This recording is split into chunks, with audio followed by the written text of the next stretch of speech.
The words cut through me like a knife as I stood frozen outside my daughter's bedroom door. But Grandma Jackie says Mom's not smart enough to help with homework anyway.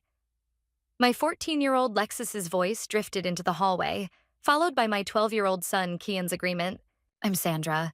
And until that moment, I thought I was doing okay as a mother. Sure, I didn't finish college, choosing instead to support my husband Prince through law school and raise our children. But I've always been there for them. Cooking, cleaning, helping with projects, attending every game and recital. Yet somehow, my mother-in-law had managed to convince my children I was stupid. Your mother means well, dear, Jacqueline had said just yesterday, patting my hand condescendingly at our weekly family dinner. But perhaps Lexus should call me when she needs help with her advanced placement courses. After all, we want her to maintain those grades, don't we?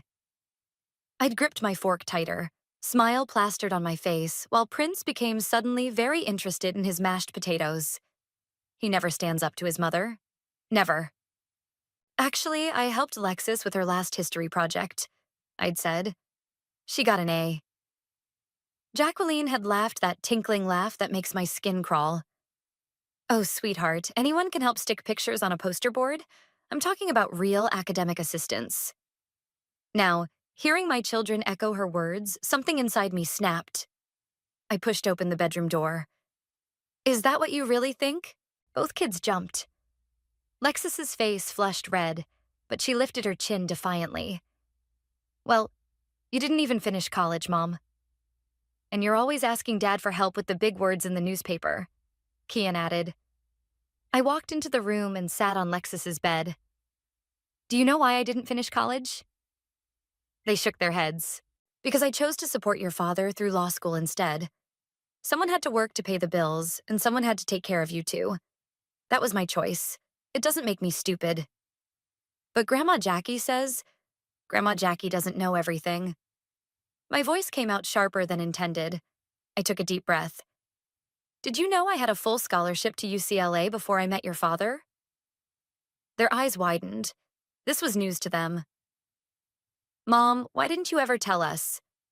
Lexus asked. Because I've never regretted my choice to put our family first. But maybe... I stood up, a plan forming in my mind. Maybe it's time for some changes around here. That evening, I confronted Prince in our bedroom. Your mother has to stop undermining me in front of the kids. He sighed, loosening his tie. She means well, Sandra. Does she? Because today I heard our children discussing how I'm too stupid to help with their homework. Is that meaning well? She's just traditional. She believes I'm beneath you because I'm just a housewife. And now our kids believe it too. I felt tears threatening, but forced them back. When was the last time you defended me to her? His silence was answer enough. I'm going back to school, I announced. Prince's head snapped up. What? Law school, specifically. The idea had been forming all afternoon, and now that I said it out loud, it felt right. I'm going to show our children, and your mother, exactly what I'm capable of. Law school? Sandra, that's years of intense study. The LSAT alone? Are you saying I can't do it? He backpedaled quickly. No, of course not. It's a big commitment. What about the kids? The kids need to see their mother as someone worthy of respect. Right now, thanks to your mother, they don't. I moved to the door, then turned back. I'm doing this, Prince. Either support me or get out of my way. That night, I lay awake planning. Tomorrow, I'd call my best friend Bianca. She'd help me figure out the first steps. I'd need to study for the LSAT, research schools, figure out financing. The path ahead looked daunting, but every time I closed my eyes, I heard my children's voices. Mom's not smart enough. Well, Jacqueline Howard, I thought. Just watch me prove you wrong. I'm done being the quiet, accommodating daughter-in-law. I'm done letting you shape how my children see me. You want to talk about intelligence? Let's see how you handle it when I'm the one with the law degree. I finally drifted off to sleep, dreaming of leather-bound law books and the sweet satisfaction of proving everyone wrong. You're doing what? Bianca nearly spat out her coffee across the cafe table. Law school? You? Thanks for the vote of confidence, I muttered, stirring my untouched latte. No, that's not what I meant. She reached across and grabbed my hand. I'm just surprised. But honestly, it's brilliant. It's exactly what you need to do. I smiled, feeling the first flutter of excitement since making my decision. Really? Absolutely. That witch Jacqueline needs to see what you're made of. And your kids? Bianca shook her head. They need to see their mom crush it. I bought LSAT prep books yesterday, I said, pulling one from my bag. Prince almost choked when he saw the receipt. Speaking of Prince, how's he taking it? I sighed. He's adjusting. Says he supports me, but I can tell he's worried about how his precious mother will react. And when are you planning to tell her? Sunday dinner. Should be fun. I tried to laugh, but it came out more like a wheeze. The dreaded Sunday arrived too quickly. I'd spent the week buried in LSAT prep, surprising myself with how much I was actually enjoying it. Logic games that had initially seemed impossible were starting to make sense. Jacqueline's perfectly coiffed head appeared in our doorway at exactly 6 p.m. Something smells interesting, she said, sniffing the air. It's coq au vin, I replied. I've been taking French cooking classes. Oh? Finally trying to better yourself? How? Nice. She patted my cheek as she passed. I counted to 10 in my head. During dinner, I waited until everyone had started eating before dropping my bomb. I've decided to go to law school. The clatter of silverware against plates was almost comical. Jacqueline's fork stopped halfway to her mouth. I'm sorry, dear. I must have misheard you. No, you heard correctly. I took a sip of water, maintaining eye contact. I'm studying for the LSAT now. I plan to apply for next fall's admission. Jacqueline's laugh was sharp enough to cut glass. Darling, law school isn't like those cooking classes. It requires intellectual rigor. Mom, Prince warned, but she waved him off. I'm simply being realistic. Sandra, dear, know your limitations. There's no shame in being... She paused delicately. Domestic. Like you mean? The words left my mouth before I could stop them. Weren't you just complaining last week about having to ask Prince for help with your taxes? The temperature in the room dropped 10 degrees. How dare you? Jacqueline's face flushed. I raised a successful son who I helped put through law school. I interrupted, and now it's my turn. Mom's really good at the practice tests. Lexis piped up unexpectedly. I saw her scoring them yesterday.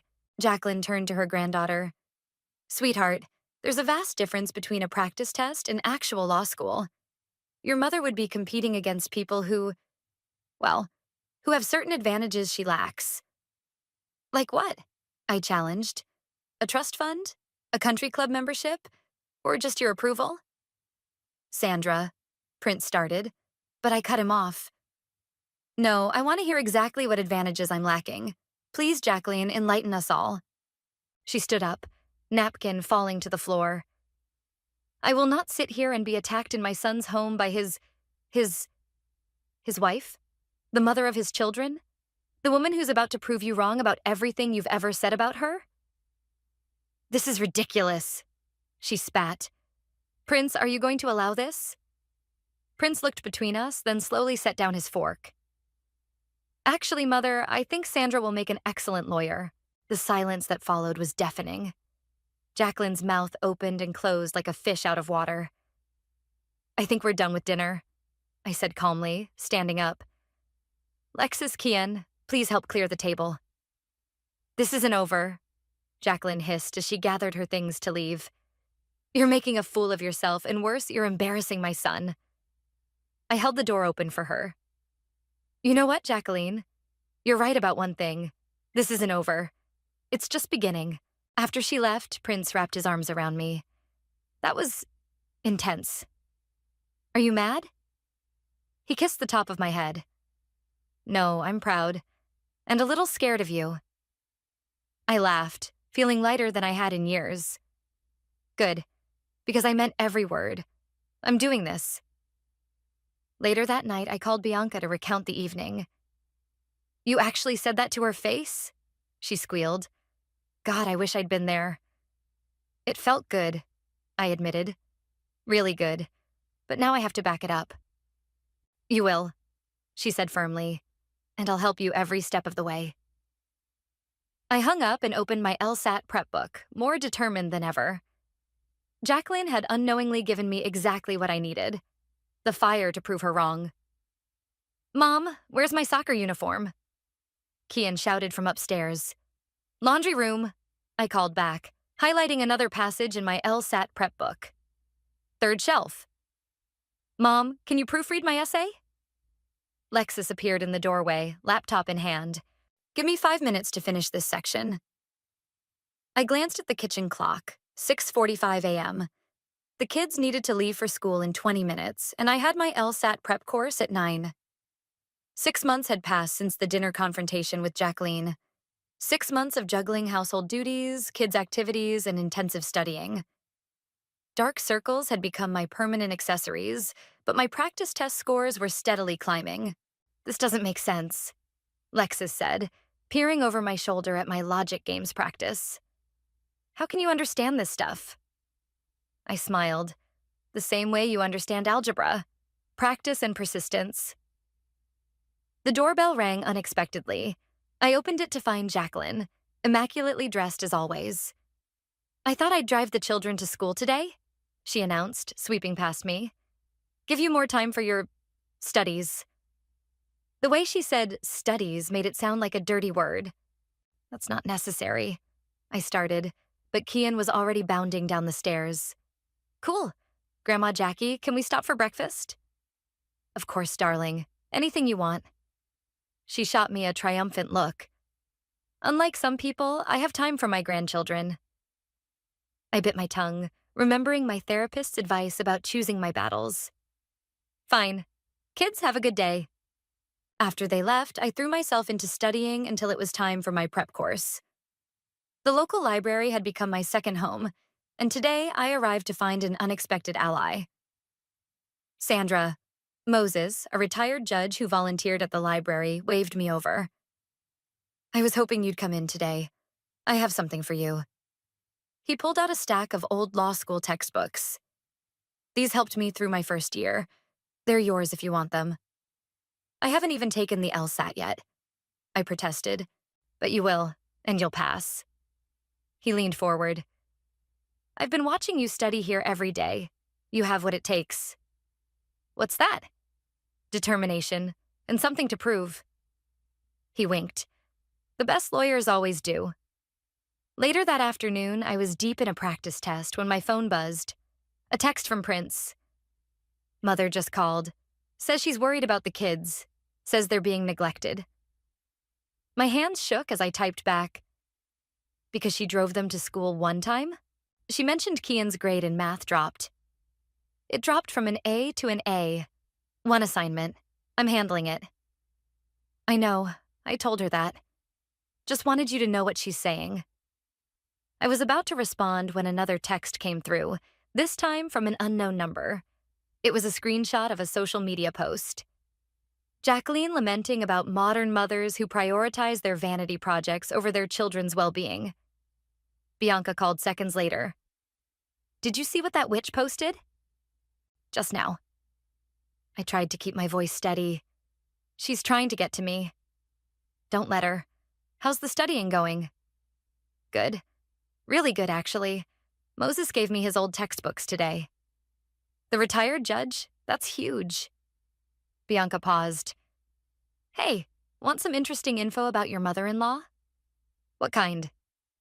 My cousin works at the country club. Apparently, Jacqueline's been late with her membership dues. 3 months running. I sat up straighter. Really? Yep. Rumor has it she's having money troubles. Her investment guy made some bad calls. This information settled in my mind like a seed. I filed it away for future reference. That evening, I helped Kian with his math while dinner simmered on the stove. Lexus sat at the kitchen counter working on her homework. Mom, she said suddenly, I told Grandma Jackie she was wrong about you. I looked up. What do you mean? She said you were being selfish, choosing studying over us. I told her you still help us with everything. You just sleep less. Lexus smiled. I told her you're showing us that it's never too late to follow your dreams. Tears pricked my eyes. Thank you, sweetheart. Also, Kian added, I told her you're way better at explaining math than she is. I laughed, pulling them both into a hug. I love you guys. Later, after the kids were in bed, I sat with my practice materials, energized despite the late hour. Jacqueline might be trying to tear me down, but she was only making me stronger. And if what Bianca said about her financial troubles was true, well, karma had a way of evening things out. I opened Moses's textbook and began to read, a small smile playing on my lips. The LSAT was in 3 weeks, and I was ready. Congratulations to our graduating class. The dean's voice boomed across the law school auditorium. 3 years of relentless work, sleepless nights, and proving everyone wrong had led to this moment. I spotted my family in the crowd. Prince beamed proudly, while Lexus and Kian held up a homemade banner. Way to go, Mom. Notably absent was Jacqueline, who'd developed a convenient migraine this morning. After the ceremony, Bianca rushed over, nearly tackling me with a hug. You did it, and with honors. Take that, Jacqueline.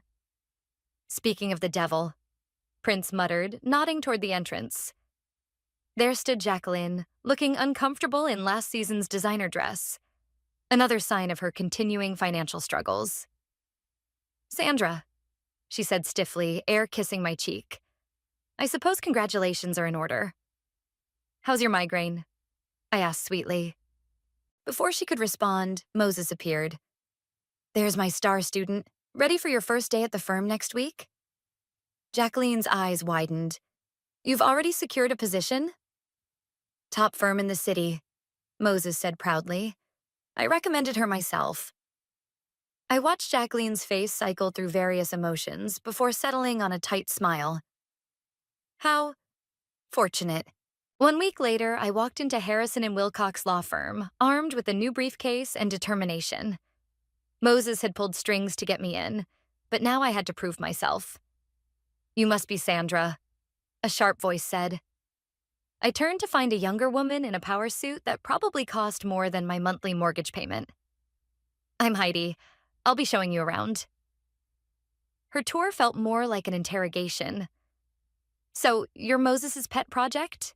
Must be nice having connections. I earned my place here, I replied firmly, just like everyone else. She smirked.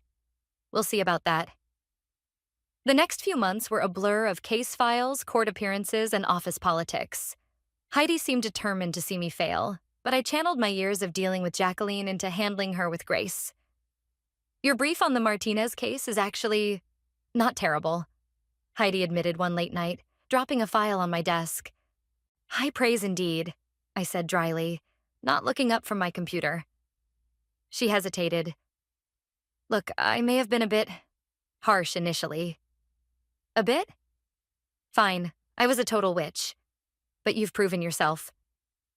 She sat on the edge of my desk. And I heard about how you handled the Thompson negotiation today. Pretty impressive. I finally looked up. Thanks, Heidi. Don't let it go to your head. But she was smiling as she left. Later that week, I was preparing for court when I overheard 2 paralegals gossiping in the break room. Did you hear about Mrs. Howard? Apparently, she's desperate for work. Her husband's investments tanked, and now she's applying everywhere. The same Mrs. Howard who used to host those fancy charity galas? The very same. Karma's a real piece of work, isn't it? I froze, coffee cup halfway to my lips. Jacqueline was job hunting? The woman who'd spent years looking down on working mothers? Sandra? Moses appeared in the doorway. Got a minute? In his office, he got straight to the point. The partners are impressed with your work. We're considering you for junior partner. I sat up straighter. Already? But I've only been here. And you've already brought in 3 major clients and won every case you've touched. He leaned forward. There's something else. We're expanding the firm, opening a new division. We want you to head it. Me? You'd have full autonomy over hiring. He slid a proposal across the desk. Think about it.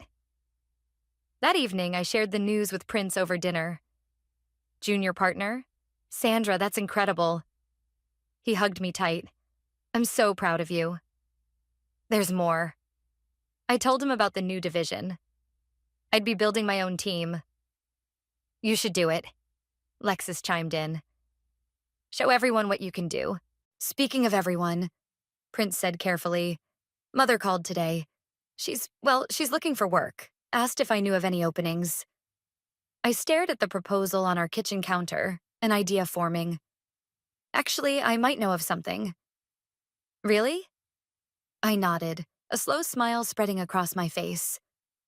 Tell her to send her resume to Harrison and Wilcox. They're hiring administrative staff for a new division.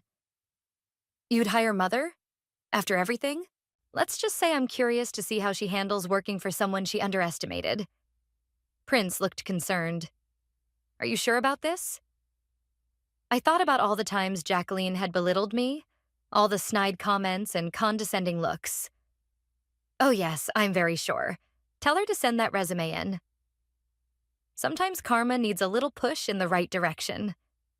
Mrs. Howard is here for her interview, my assistant announced through the intercom. Send her to conference room B, I replied. And make sure Heidi handles the initial interview. I watched through the one-way glass as Jacqueline entered, wearing a suit that had definitely seen better days. Her usual confident stride was replaced by something more hesitant. Mrs. Howard. Heidi greeted her professionally. Please have a seat. Thank you for seeing me, Jacqueline said, her voice lacking its usual imperious tone. I understand you're looking for administrative staff? Yes, for our new division. The director is quite particular about who we hire. Heidi glanced at Jacqueline's resume. I see you haven't worked in an office environment before. I've managed numerous charity events and professional experience, Heidi interrupted. Paid positions? Jacqueline shifted uncomfortably. No, but I'm a quick learner. Heidi made a note. The position requires computer proficiency. Are you familiar with modern office software? I use email? I had to suppress a laugh. How many times had Jacqueline mocked my menial skills with computers? We'll need references, Heidi continued. Professional ones. Would my country club membership committee? Former employers, Heidi cut in again. Though I understand you've had to give up your club membership recently? Jacqueline's face flushed. My financial situation is private. Not when you're seeking employment with us. We do thorough background checks, including credit histories. I watched Jacqueline's hands clench in her lap, a gesture I recognized from years of family dinners.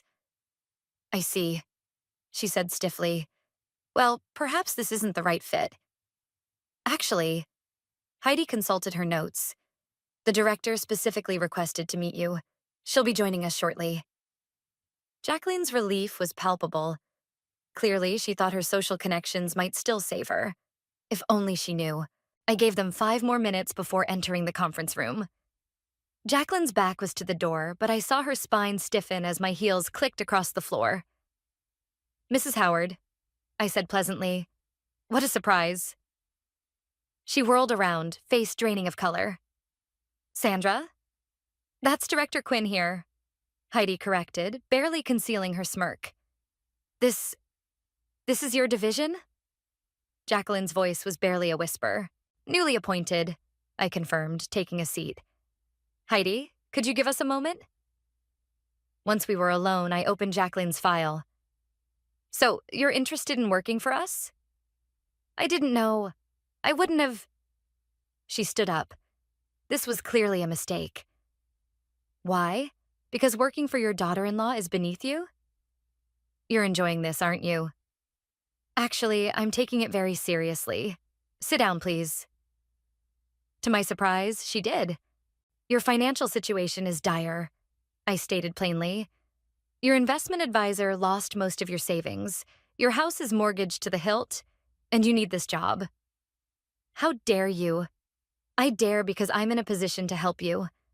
Despite everything, you're family. And unlike some people, I don't believe in using family connections to tear others down. That hit home. She looked away. The position is yours if you want it, I continued.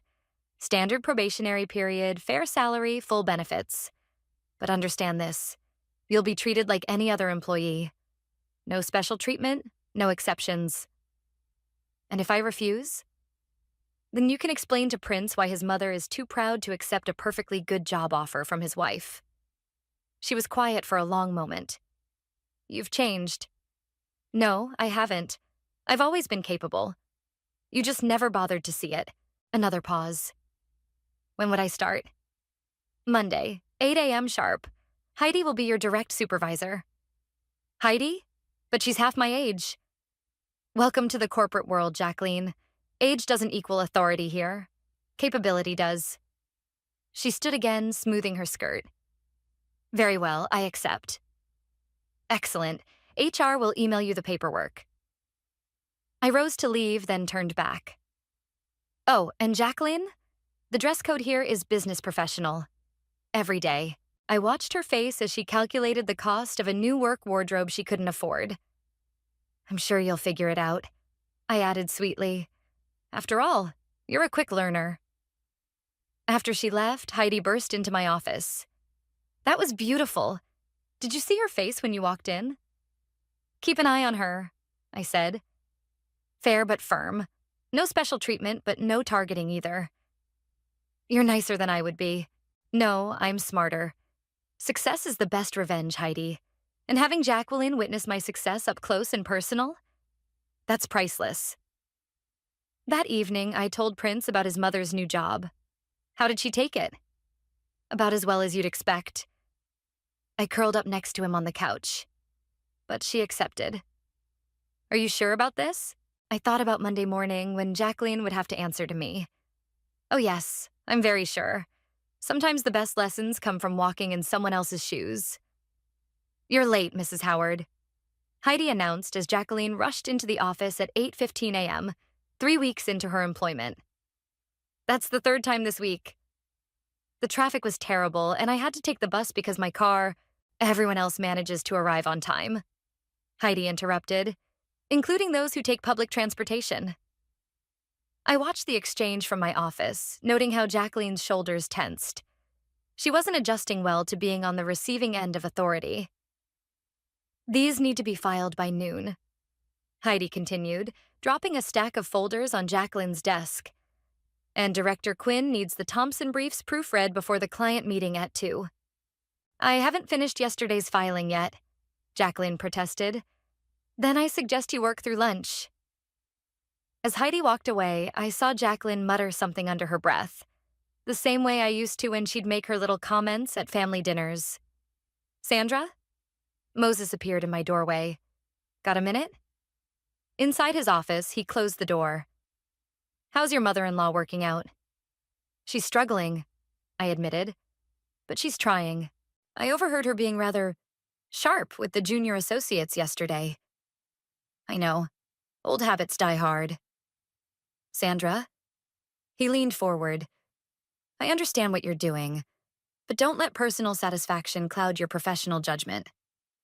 I won't, I promised. Give her 1 more week. If she doesn't improve, I'll handle it.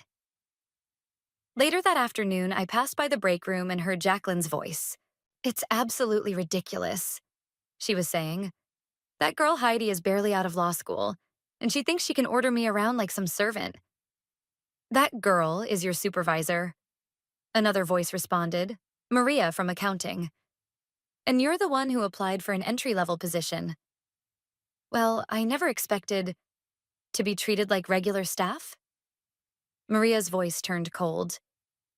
Because you're Sandra's mother-in-law? Maybe that's exactly why you need to prove yourself more than anyone. I chose that moment to walk in. The room fell silent. Mrs. Howard, I said professionally, how are those Thompson briefs coming along? I'm working on them. Good. I need them on my desk by 1:30. I poured myself coffee and left, feeling their eyes on my back. Around 1 o'clock, Heidi came to my office. We have a situation. Your mother-in-law made Rebecca cry. Rebecca was our newest paralegal, fresh out of school and eager to learn. What happened?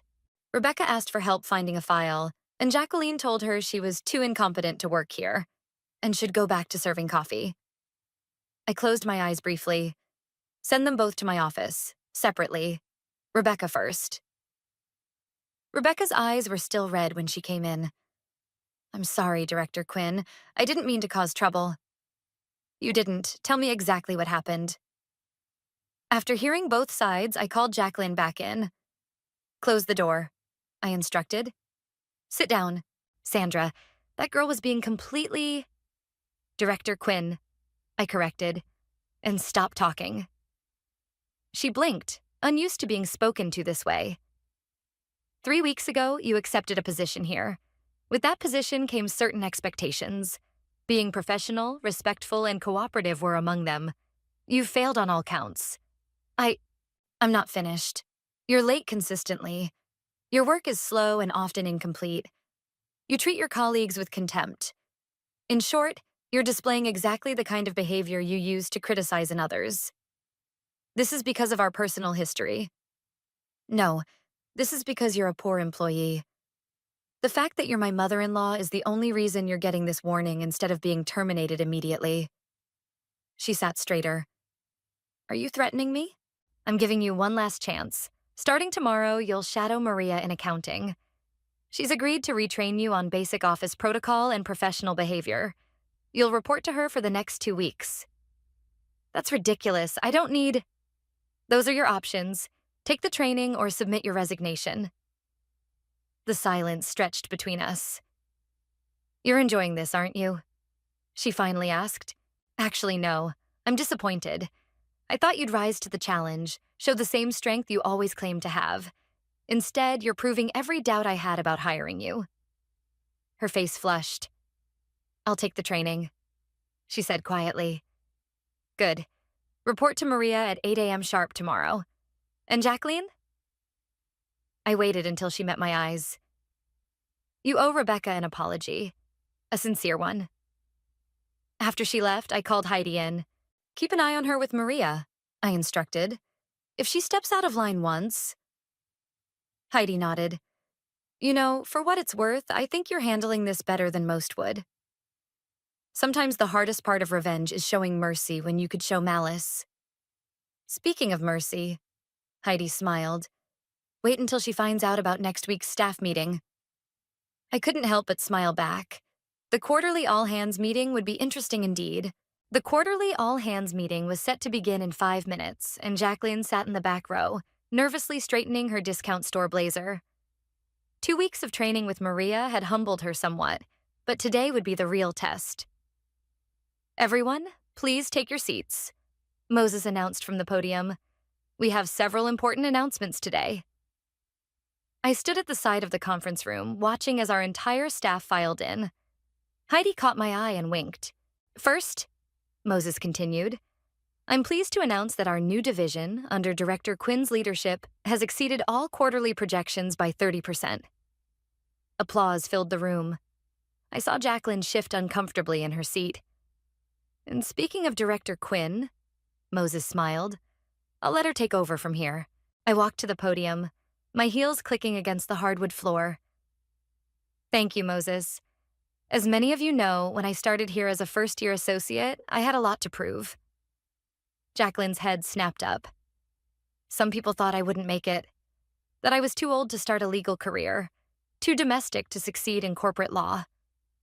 I paused, letting my eyes meet Jacqueline's. They were wrong. The room was silent now, everyone listening intently. Success isn't about where you come from or who believes in you. It's about believing in yourself and proving your worth through hard work. I opened my folder. Which brings me to today's announcements. Rebecca? Our young paralegal looked startled. Yes, Director Quinn? Your work on the Thompson case was exceptional.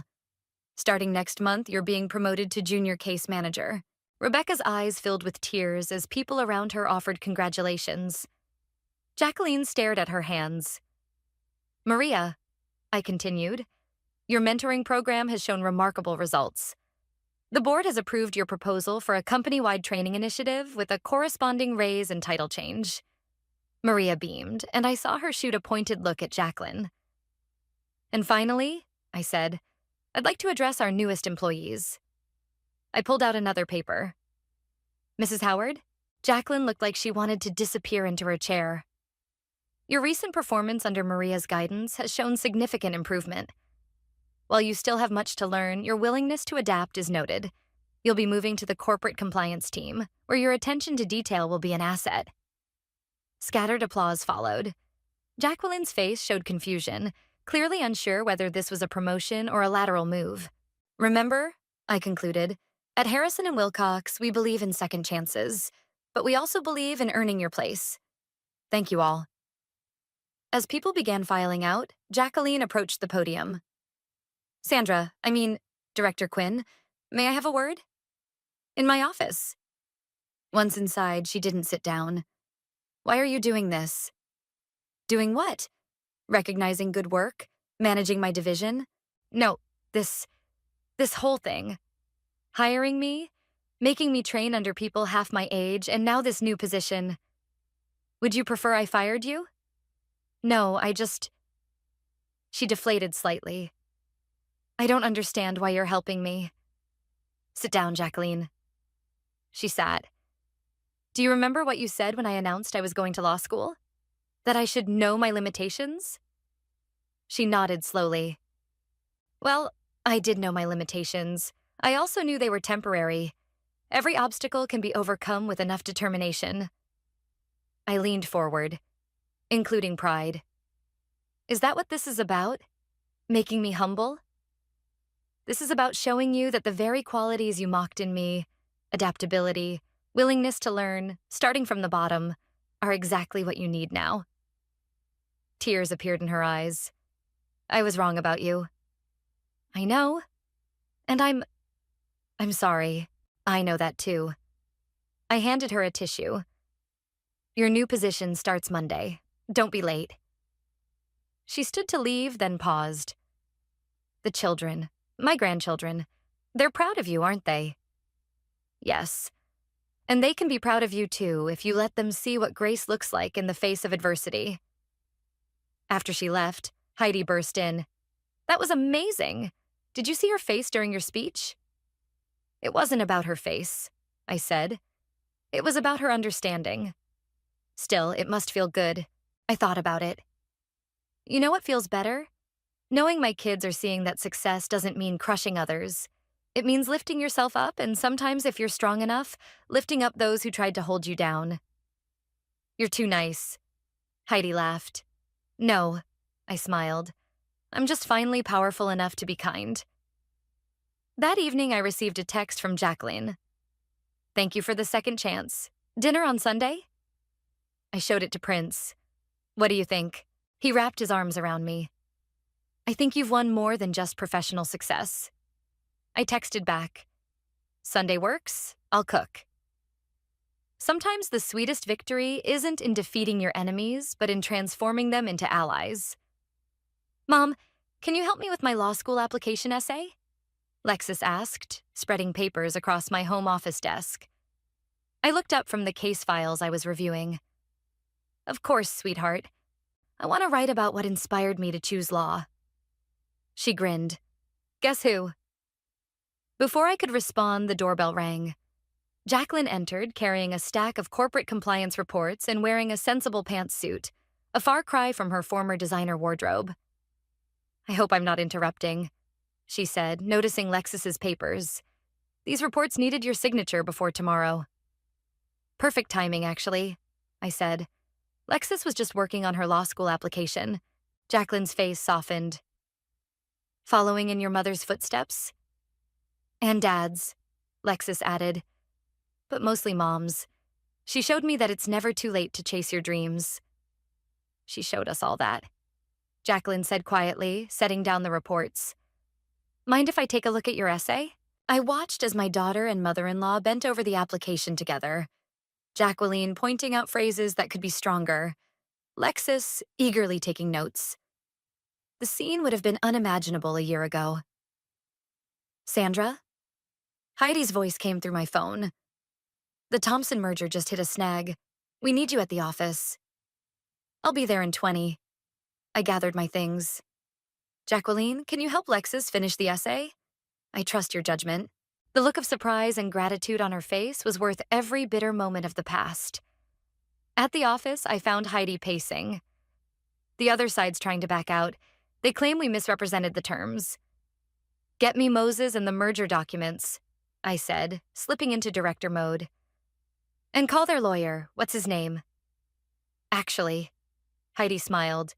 It's their new lawyer, someone you know. The conference room door opened, and there stood my husband, Prince. Counselor, I said professionally, fighting a smile. Director Quinn, he replied, equally formal. Shall we discuss the merger? 3 hours of intense negotiation later, we reached a compromise that satisfied both parties. As we packed up our files, Prince caught my hand. Remember our first case against each other in court? He asked. When I destroyed your argument and won? I grinned. When you showed me just how far you'd come. He corrected. I've never been more proud or more attracted to you. Save it for home, lovebirds, Heidi called from the doorway. Sandra, your mother-in-law's looking for you. I found Jacqueline in my office, still holding Lexis's essay. We finished it, she said. It's good. Really good. Thank you for helping her. Sandra. She took a deep breath. I need to say something. Properly this time. I sat down, gesturing for her to continue. I was wrong about you. Not just about your capabilities, but about everything. I was so caught up in my own importance that I couldn't see the strength in others. Especially in you. Jacqueline, please let me finish. Working here, under you, it's been humbling, but it's also been enlightening. You could have crushed me. Instead, you taught me. You gave me dignity when I had none left.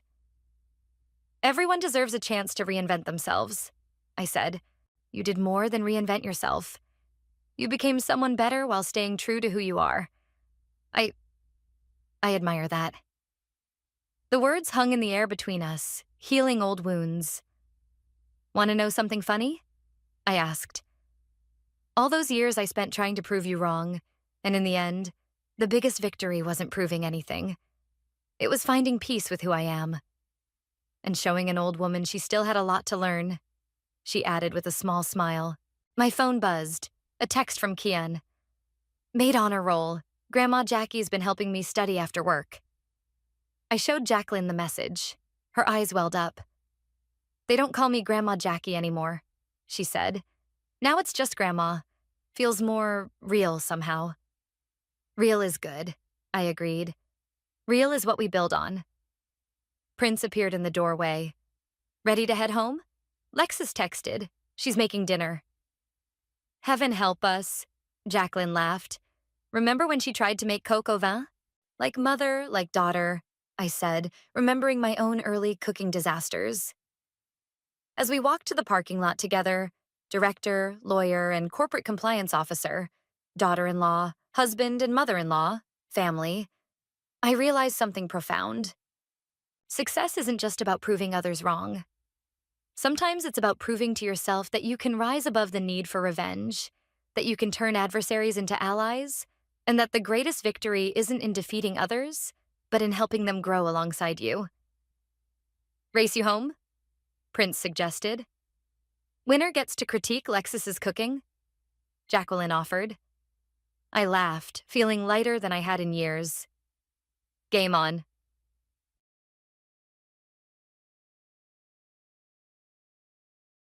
At 6 in the morning, Olivia was awakened by her baby's cry.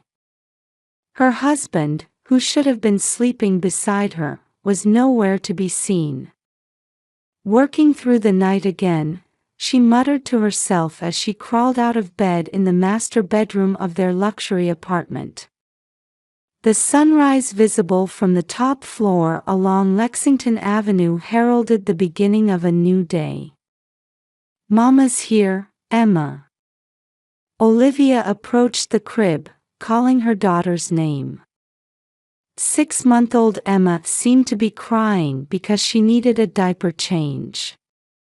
She efficiently changed the diaper and gave her milk. While gazing out the gradually brightening window, she organized today's schedule as a curator at the Metropolitan Museum of Art in her mind. Preparations for the French Impressionists' special exhibition were reaching their critical phase. While making coffee in the kitchen, she opened her laptop to check her emails. Several urgent messages from the museum. Her husband's email from last night simply read, "Late meeting. Mrs. Montgomery, I'm terribly sorry, but I won't be able to come in today." Olivia let out a deep sigh at the babysitter's message about being under the weather, and quickly reached for her smartphone. She needed to find a replacement sitter. These past 6 months, balancing childcare and work had been like walking a tightrope.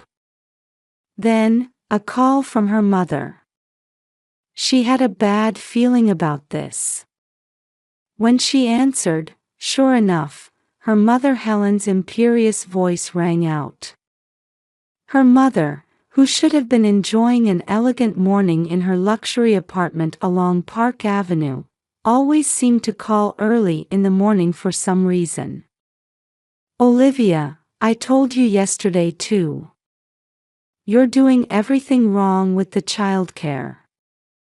Leaving things to a babysitter, really. In my day. And I'm concerned about Emma's clothes too. She's my granddaughter, you know. Shouldn't she be wearing more designer brands? Mom, I have work. Why don't you just quit your job? James's income is more than enough. More importantly, what are we doing about the baby shower preparations? All my acquaintances are looking forward to it. I've made reservations at the Carlisle." Olivia closed her eyes and took a deep breath. Her mother called at least 3 times a day. Each time, the same lecture, the same pressure. She was told not to bring the baby to charity events, and to hold the baby shower on a grand scale with 100 guests for her mother's reputation. "What does James say about this?" her mother asked. At the mention of her husband's name, Olivia's chest tightened. Her husband had not been cooperative with childcare at all lately. All he ever said was that he was busy with work. There were also rumors that things weren't going well with Montgomery Development's management. As Olivia was lost in thought, her sister Vanessa suddenly arrived. Looking every bit the manager of a high-end boutique on Madison Avenue, she wore perfect makeup and carried the latest designer bag. "It's a new bag. Lovely, isn't it? Only sold to customers with reservations at Bergdorf's," she said while scanning the room with scrutinizing eyes. "My, how messy it gets with children around. I would never let things get like this. Look, there's even a Bond Point dress on the floor." With that, Vanessa took out her smartphone.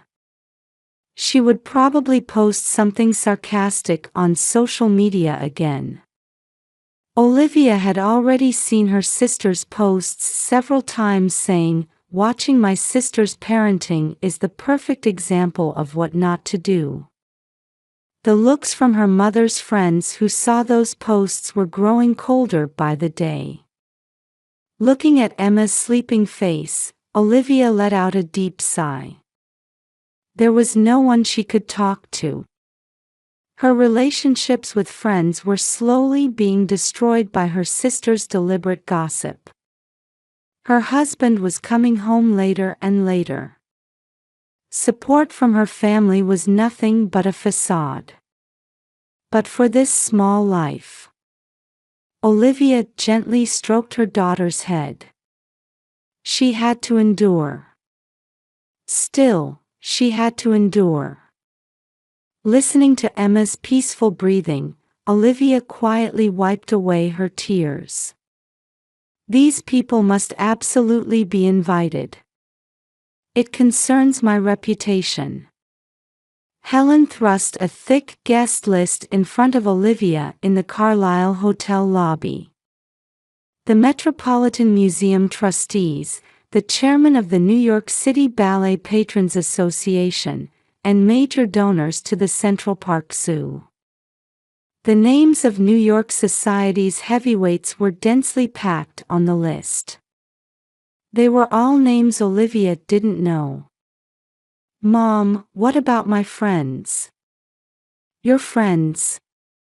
Helen snorted. "You mean those mommy friends from your parenting circle?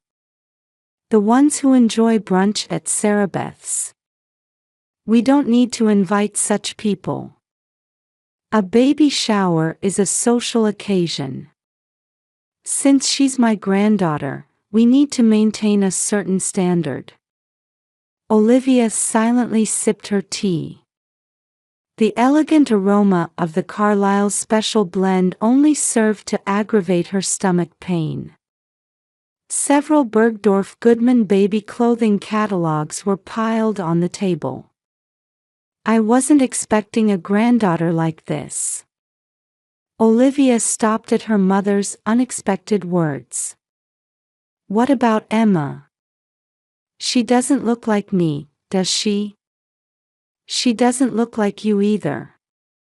She's completely inherited the Montgomery blood. How should I put it, common. And your way of raising her is problematic too. Even when she wears Bonpoint, she gives off the air of a daycare child." Olivia frowned. What was her mother trying to say? The elegant afternoon tea atmosphere froze in an instant. Just then, Vanessa breezed in. "Sorry I'm late. The fitting for the new Tom Ford collection took longer than expected." Her sister deliberately sat next to their mother rather than beside Olivia. "Oh, discussing the baby shower. Let me join in." Her new dress from the high-end boutique sparkled in the afternoon light. Vanessa's ring seemed more prominent than usual. "Mother, have you heard about sister's childcare situation? She's considering daycare, can you believe it? And she seems to be leaving Emma with the babysitter constantly, using the Metropolitan exhibition preparations as an excuse." Helen's expression darkened. "Daycare? How common. Why are you trying so hard to ruin my reputation? How am I supposed to explain this to my friends on Park Avenue?" "That's not it. It's just that my work at the Metropolitan." "Why don't you quit?" her sister interjected. "Even I can see that your parenting is doing the child a disservice. At this rate, it will affect Emma's future. We already need to make reservations for Briarcliff Preschool." The weekly family meeting had now become a forum for cornering Olivia. Dinner at Daniel, lunch at La Grenouille. Under the guise of meals at fancy restaurants, her mother and sister's criticism was gradually spreading to those around them. "Madam, regarding your daughter, we received a call from Madam Helen. A sudden call from the Lincoln Center Charity Event Committee. They wanted to withdraw Olivia's participation. The ballet patrons have expressed concerns. Madam is worried that you might be overwhelmed with childcare." That was just the beginning. Her mother's social connections were extensive, and their influence was steadily eroding Olivia's surroundings. Calls from former friends ceased, and even when they ran into each other at Bloomingdale's, they would just give a perfunctory nod and walk away. Even in the church community, people were beginning to avoid Olivia. Her mother's influence was starting to extend to Emma's future. This might affect the entrance screening at Briarcliff Preschool, you know. Her mother's words were clearly a threat. One night, her husband came home unusually early. However, his expression was exhausted. "Olivia, I got a call from your mother." James began reluctantly. He downed a glass of scotch in one go. "She's concerned about your parenting lately. Vanessa is worried too. And about you continuing to work." Olivia was stunned. Had her husband taken her mother and sister's side too? The chilled French soup on the dining table wouldn't go down her throat. That night, after putting Emma to bed, Olivia snuck into her husband's study. The PC password was their wedding anniversary. She gasped at what was displayed on the screen. Her husband's company's financial state. The deficit was more serious than expected. Her mother's machinations for a new marriage arrangement. And decisive evidence of his relationship with her sister. The emails dated back 6 months. Late-night business meetings at her sister's high-end boutique. Strategic management meetings just between the two of them. The next morning, her mother's call came. "Don't you dare ruin my reputation at tomorrow's baby shower. Many Madison Avenue dignitaries will be there. You understand what's at stake by now, don't you?" Olivia smiled quietly. "Yes, don't worry." After hanging up the phone, Olivia stared at the envelope containing documents. Printed bank statements. Hotel security camera footage.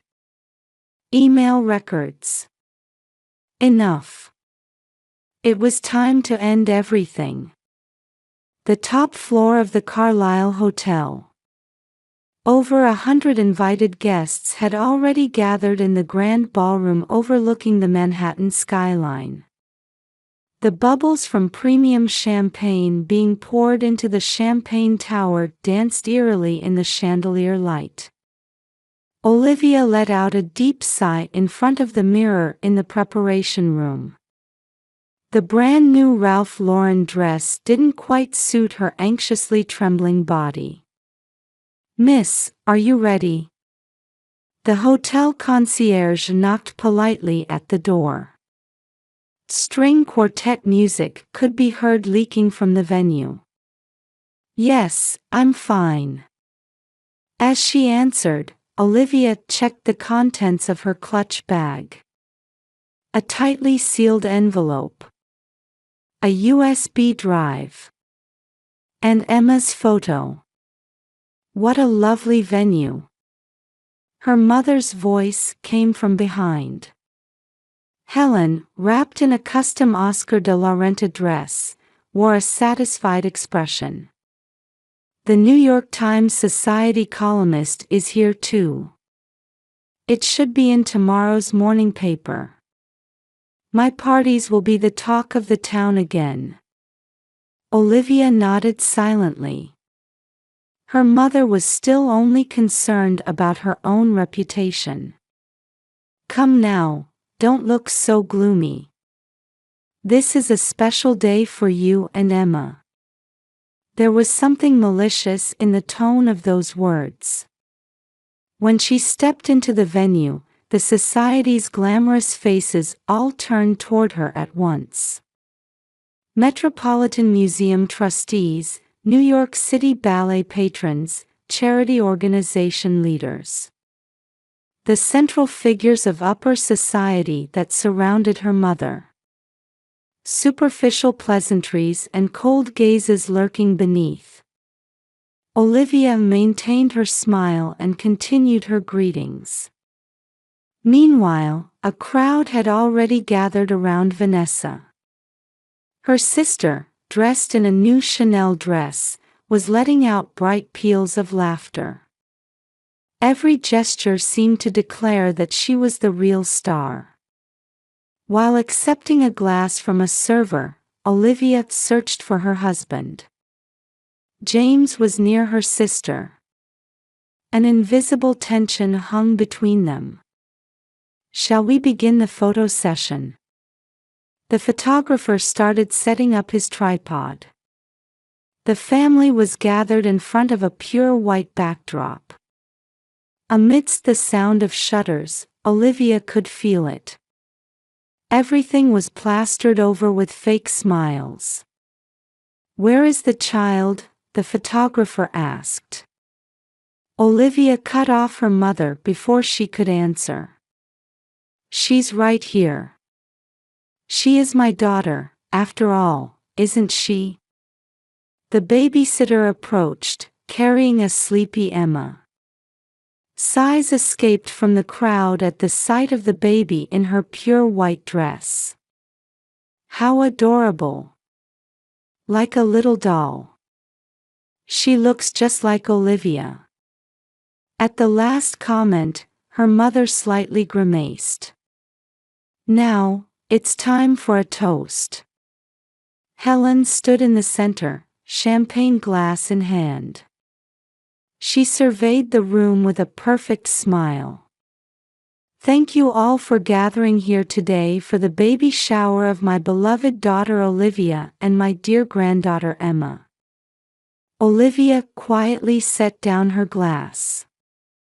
"On this special day, I have an important announcement for everyone." The room fell silent. Helen wore a triumphant expression. "Actually, there have been some issues between James and Olivia." Her mother paused as if choosing her words. "After discussing as a family, we've come to a new decision." "James."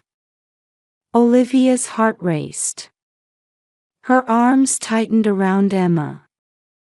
"We'll be starting a new life, with Vanessa. Olivia, you'll have to do your best as a single mother." Shock rippled through the room. Vanessa smiled gracefully. James kept his head down. In the icy silence, Olivia slowly stood up. "Yes, I understand." Olivia's quiet voice rang through the venue. "But haven't you forgotten something?" Olivia pulled out a document from her clutch bag. "Did you know that your sister's supposed fiancé was officially declared bankrupt last week?" Helen's expression stiffened. The color drained from Vanessa's face. "Montgomery Development is already insolvent. All assets are being seized. And there are suspicions of fraudulent loans." "Stop it." Her mother's scream rang out. "Why? Isn't this a social occasion?" Olivia smiled sarcastically.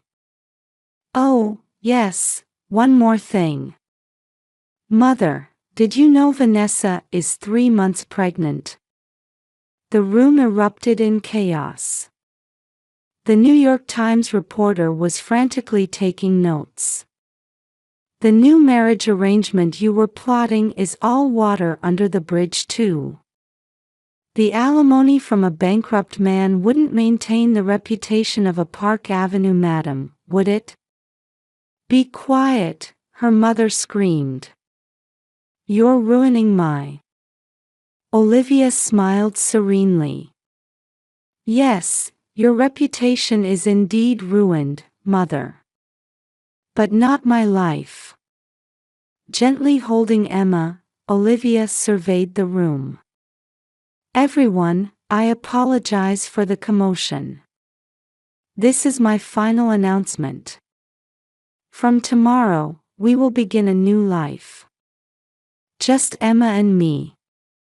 With a graceful bow, Olivia left the venue.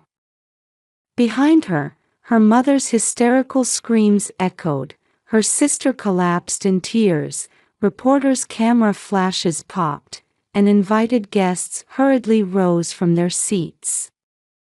In the hallway, she took Emma from the waiting babysitter. Her daughter's sleeping face was peaceful, as if completely unaware of this turmoil.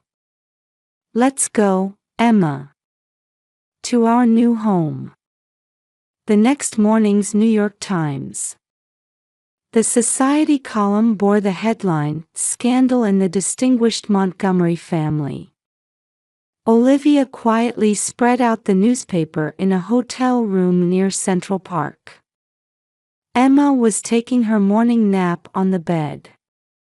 Second daughter of social leader Mrs. Helen Watson breaks engagement with bankrupt businessman.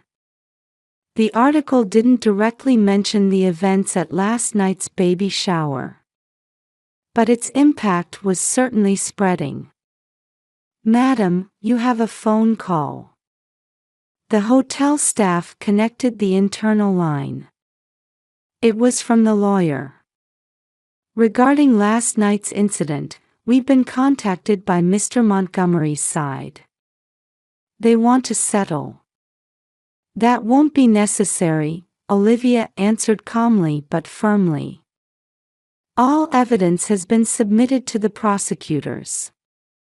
I'll leave the rest to you." After hanging up, she received a call from her family's long-serving maid.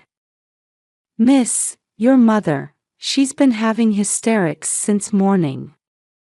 At the Park Avenue mansion, her mother was said to be distraught. She had resigned from the Lincoln Center Charity Event Committee and would step down from the museum board. Her position as Queen of Society had crumbled overnight. And Miss Vanessa. Her sister had taken her personal belongings from the high-end boutique late at night and boarded a plane to Miami. Her note simply read, "This is all your fault, sister." Meanwhile, James was in the prosecutor's interrogation room. His voice reportedly trembled as he explained the details of the fraudulent loans. His formerly gentlemanly demeanor had vanished, leaving just the figure of a cowardly man. "From your mother." In the afternoon, a large bouquet arrived at the hotel. Attached to the pure white calla lilies was a letter in her mother's disordered handwriting. "Why did you ruin my reputation? We're family. Do you think this is right?" Olivia quietly closed the letter and gently placed the bouquet in the trash. Emma had woken up and was showing an innocent smile. "Mrs. Montgomery, no, Ms. Watson."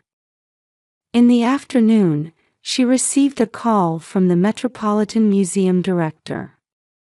"About the French Impressionist exhibition, your curation is excellent. Please continue." Work was waiting, unchanged from before. In fact, there was a deeper trust in the director's voice than before. "Ms. Watson, you've been through so much." In the evening, a neighborhood housewife who ran into her at the supermarket spoke to her kindly. "Any mother would fight for her child. You did the right thing." The frozen atmosphere around her was slowly beginning to thaw. At night, after putting Emma to bed, Olivia stood by the window. The Manhattan nightscape sparkled like hope for tomorrow. Her phone rang. It was her parents' number. "Olivia." Her mother's voice was trembling. "I was wrong." It was the first time she had heard her mother's voice so weak. It's thanks to the strength you taught me, Mother, Olivia answered quietly. I'm sorry, her mother's tearful voice echoed. If only I had cherished you and Emma more. After hanging up the phone, Olivia let out a deep sigh. She approached Emma's bed and stroked her sleeping daughter's face. The tiny life was breathing steadily. The next morning, the lawyer called about the divorce mediation schedule. Child support from James seemed unlikely. But that wasn't a problem. We found a new property. The real estate agent called. It was in a quiet residential area, a little away from Lexington Avenue.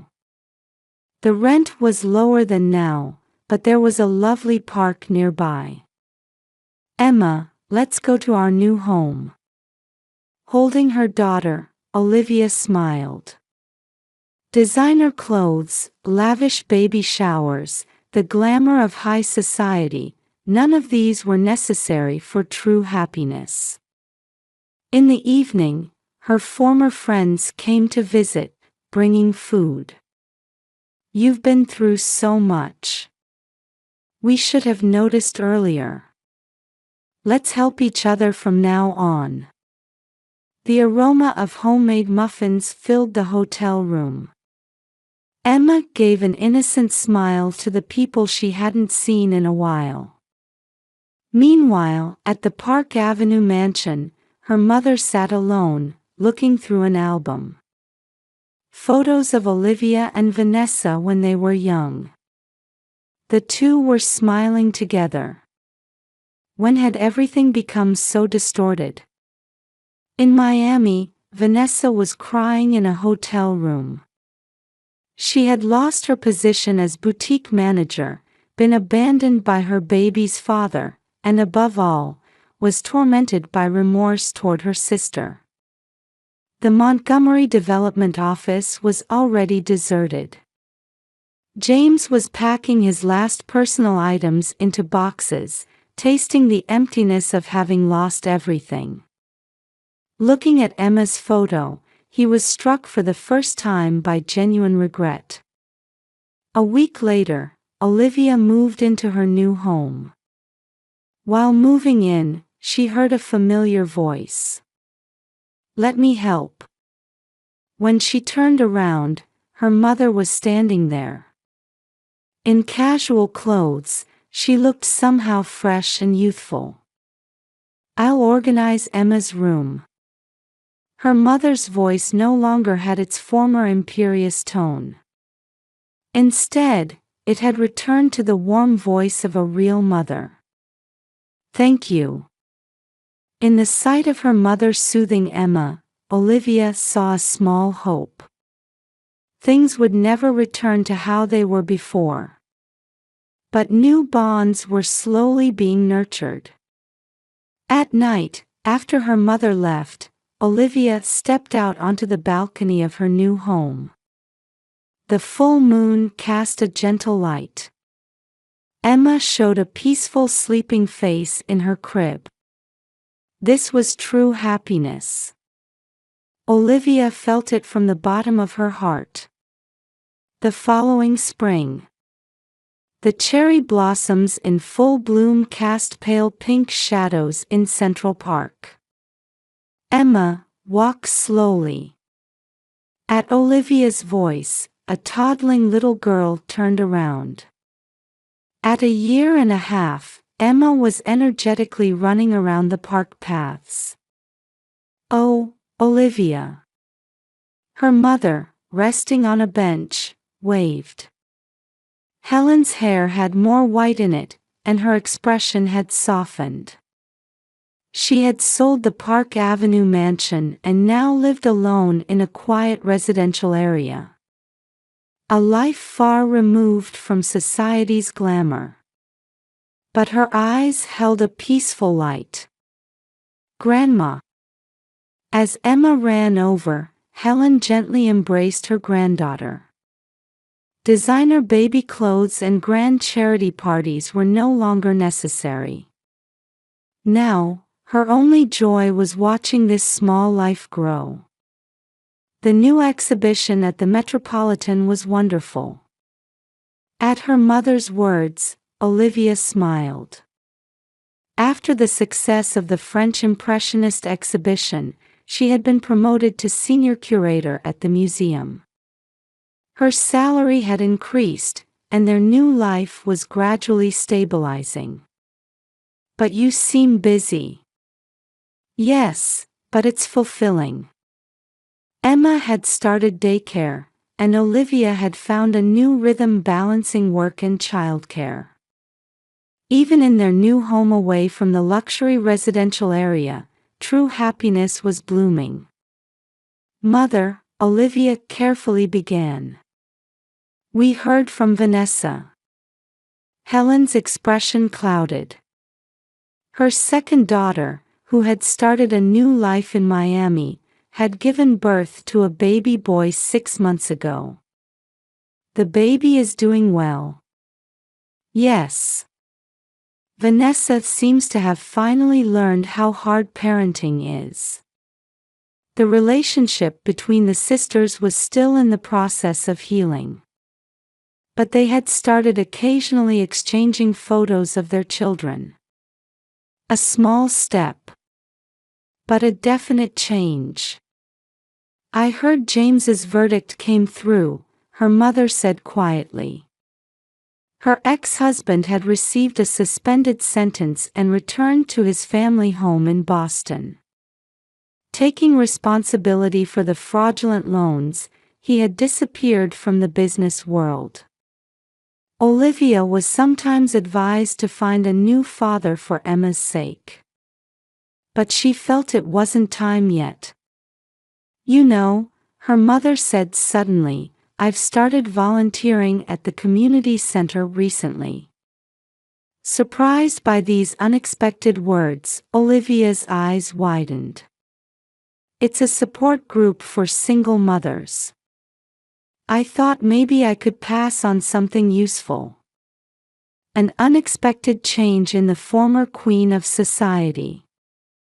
But her expression now looked more motherly than ever before. "Mother, you taught me what real strength is." Emma was running around chasing cherry blossom petals. Mother and daughter smiled gently at her innocent figure. "The other day, at church," her mother began hesitantly, "I was introduced to a wonderful person." Olivia burst out laughing when she saw her mother's cheeks redden. "Oh, Mother. You don't mean..." "It's nothing yet, just having tea together. It's never too late in life." Her mother's new love. The rebuilding of sisterly bonds. And her own future. "Mama, Grandma, let's go over there." Emma's voice brought them back to the present. A spring breeze blew gently through Central Park in the twilight. The sparkle of luxury chandeliers, social status, designer dresses.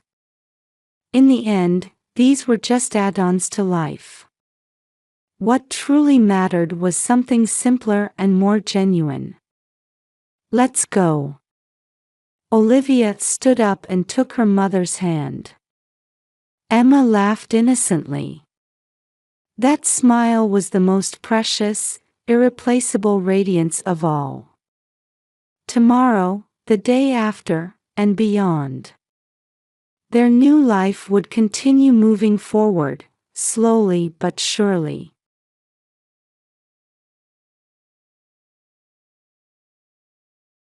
My name is Amanda Parker. I'm a 33-year-old woman who owns a small flower shop called Bloom and Grow in Boulder, Colorado. My store, which faces Pearl Street Mall, isn't very large, but it's my pride and joy. The shop is always filled with the sweet fragrance of seasonal flowers. In spring, colorful tulips and irises adorn the storefront, delighting passers-by. 10 years ago, I met my husband Nathan. He works as a senior investment advisor at Colorado Investment Partners, a major financial firm. With an annual income of $150,000, he's what you'd call a member of the elite. When we first met, I was instantly drawn to his ambitious nature combined with his gentle personality. We've been married for 8 years, and our son Ryan, who was born during this time, is now 7 years old. Every Sunday at church, Nathan was looked up to as an exemplary husband. He even made time to attend PTA meetings between his work commitments. Though he could be a bit of a show-off, I loved him, quirks and all. Ryan is in 2nd grade at public elementary school. He's bright and innocent, and particularly attached to me. On holidays, we bake cookies together or play at the nearby park. These simple moments are my precious treasures.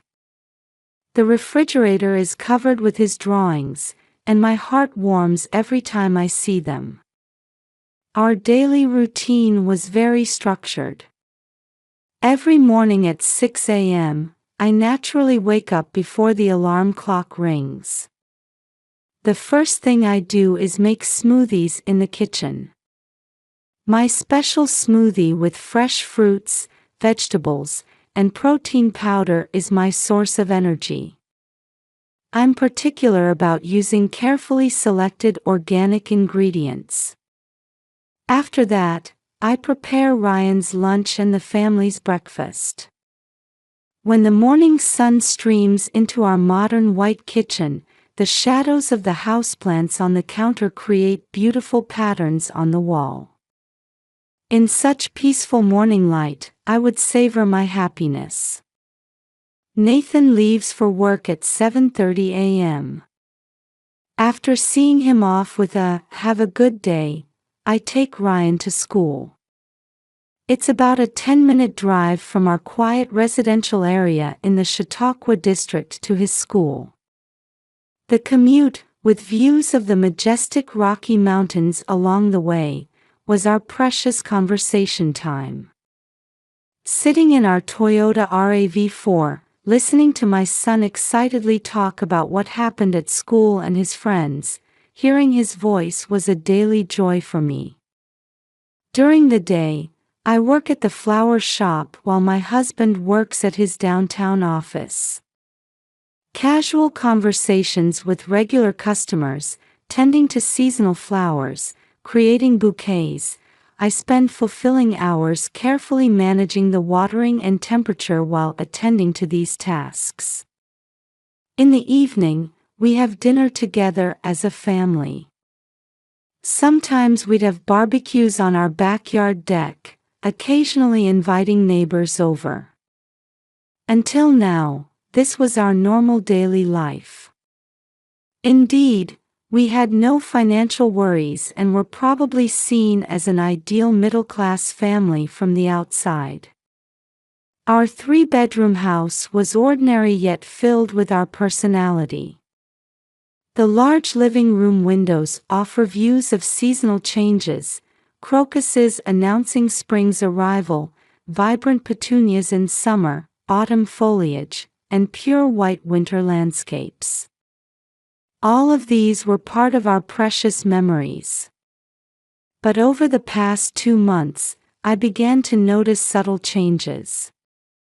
My husband's behavior had clearly become strange. His weekend work increased, and when he was home, he was glued to his smartphone. Family conversations decreased, and the few words we exchanged became curt. He would say, "I'm handling a big project," but there was an emptiness to his words. I could sometimes hear him on the phone late at night, and it worried me endlessly. Still, I maintained a calm exterior. I wanted to believe it was just a busy period at work and things would return to normal. Above all, I didn't want Ryan to notice his father's changes. Even when his father's seat was empty at dinner, would explain with a smile, "Daddy's working hard." Those days continued. One morning, I woke up with sudden nausea. Around 7 a.m., when the Boulder Community Health Clock Tower was chiming, I should have already finished preparing breakfast, but that day I couldn't move from the bathroom. "Mom, are you okay?" Ryan's worried voice came from beyond the door. I managed to put on a smile and answered, "I'm just a little tired," but the discomfort welling up from inside my body was clearly unlike anything I'd experienced before. From that day on, my health gradually deteriorated. An unexplainable fatigue ate away at my body, and I had intermittent low-grade fevers. I increasingly found myself struck by dizziness and nausea within an hour of drinking my smoothie. At the flower shop, even lifting heavy vases became a struggle. Sometimes my vision would blur while serving customers. When I consulted Dr. Johnson, my primary care physician, he ran a series of tests but found nothing unusual. "This might be stress-related. Have you had any worries lately?" At that question, I found myself at a loss for words. Indeed, I had worries. But I couldn't find the courage to voice them. My husband's behavior wasn't improving, rather, it was steadily getting worse. The suspicious late-night phone calls had become routine, and his weekend outings were increasing. The phrase, "dealing with investment matters," now sounded like nothing more than an excuse. He had started disposing of credit card statements before I could see them. Then one day, I happened to find a copy of a statement.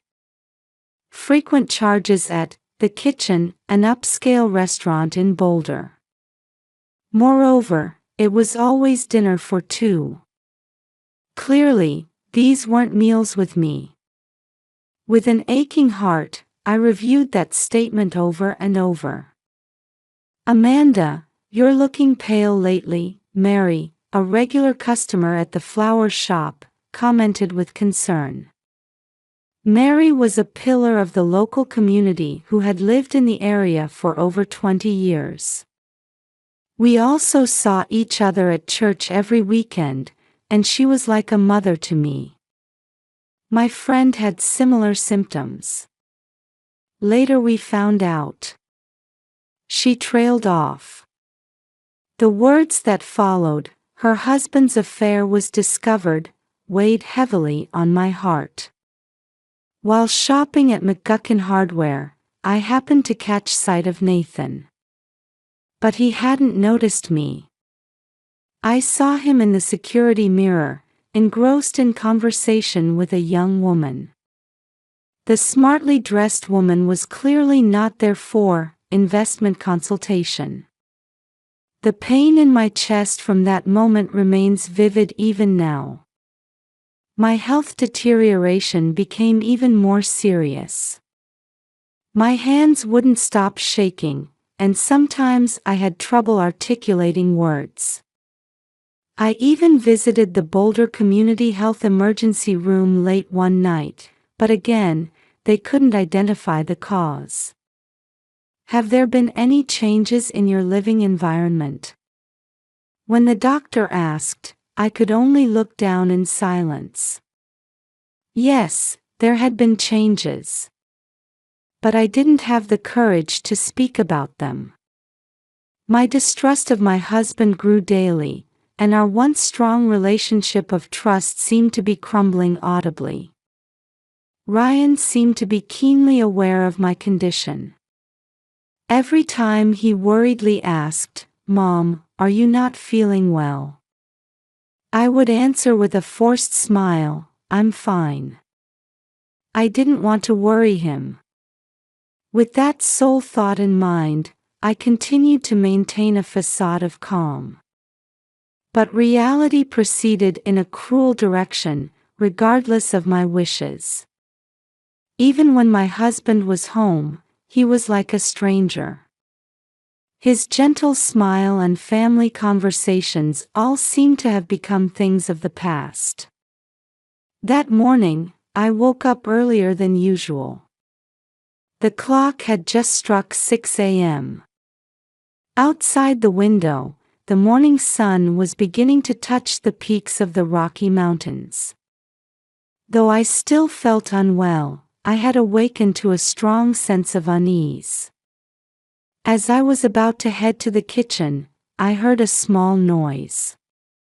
The sound of someone moving. There couldn't be anyone but family in the house. But usually, I was the only one up at this hour. Quietly descending the stairs, I noticed a faint light coming from the kitchen. What I saw there would dramatically change my life. Standing with his back to the counter was Ryan, doing something in front of the glass I use for smoothies. In his hands was an unfamiliar white bag. I could see him skillfully putting some powder from it into the glass. At that moment, I felt as if all the blood in my body had frozen. But strangely, panic didn't set in. Rather, I had a sensation of all the strange feelings from the past few months suddenly connecting. My ill health, my husband's behavioral changes, everything started to make sense. I took a deep breath and spoke in my most normal voice possible. "Ryan, you're up so early." My son turned around without showing any surprise, rather looking pleased. "Oh, Mom. Good morning." A pure smile, as if he had nothing to hide. "What are you doing there?" When I asked further, Ryan answered proudly. "Dad said if we put this in, Mom will get more energetic." The moment I heard those words, I felt something snap in my mind. But I kept my expression unchanged. As a mother, no, as an adult, I instinctively understood that I needed to maintain my composure. "Is that so? How long have you been putting this in?"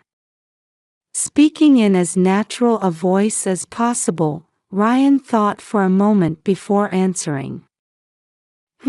About 2 weeks ago. Dad said it's special medicine. He said if we put this in, you'll feel better." Each of my son's innocent words cut deep into my heart. But I didn't let it show on my face. Instead, I smiled as I replied. "I see, thank you. That's very kind of you." Ryan nodded contentedly. I casually asked, "Did you get that powder from Dad?" "Yes. But he said to keep it a secret. He wanted to surprise you." Ryan continued happily. "Dad said if we put this in, Mom would become happier and happier." Hiding my trembling hands behind my back, I gently patted my son's head. "I see, Dad said that. All right, let's keep this our secret." At that moment, I heard footsteps coming down the stairs. It was Nathan. I acted quickly. "Ryan, could you go get dressed in your room?" After confirming my son had returned to his room, I hastily secured evidence. I took out my smartphone and photographed the white bag and powder on the counter. I also collected a sample of the powder in a small plastic bag. Right after that, Nathan entered the kitchen. "Good morning." His voice carried its usual coldness. I maintained my composure as I replied. "Good morning. You're early today too." My husband silently turned on the coffee maker and picked up the newspaper, as if he had no knowledge of what had just transpired. That morning, I closed the flower shop before opening and went straight to Mountain State Investigations, a private detective agency in Boulder. This was a place that had been recommended by a regular customer. When I entered the office, Mike Johnson greeted me. "Mrs. Parker, please tell me your story." In a calm voice, Mike listened to everything I had to say. I told him everything: my health issues over the past few months, my husband's changes, and the events of that morning. Mike listened to my story with a serious expression, occasionally taking notes. "You mentioned you have a sample of the powder." I took out the white powder in the plastic bag. "Could you analyze its contents as soon as possible?" "Of course. We'll prioritize the testing. We'll also begin surveillance of your husband's activities in parallel." Mike's voice carried a confidence backed by experience. As I left the office, my heart was enveloped in a strange calmness. The calm before the storm. It was also a premonition that my life was about to change dramatically. That night, after Ryan went to bed, I repeatedly listened to the recording of my son's testimony on my smartphone. The horrifying truth told in an innocent voice. Tears welled up. But this was no time for crying. I had to protect my precious son from this situation. 2 days later, I received a call from Mike. "Mrs. Parker, there's an urgent matter I need to discuss with you." I could sense an extraordinary tension in his voice. When I arrived at the office, a thick report was placed on the desk. "We have the test results for the powder."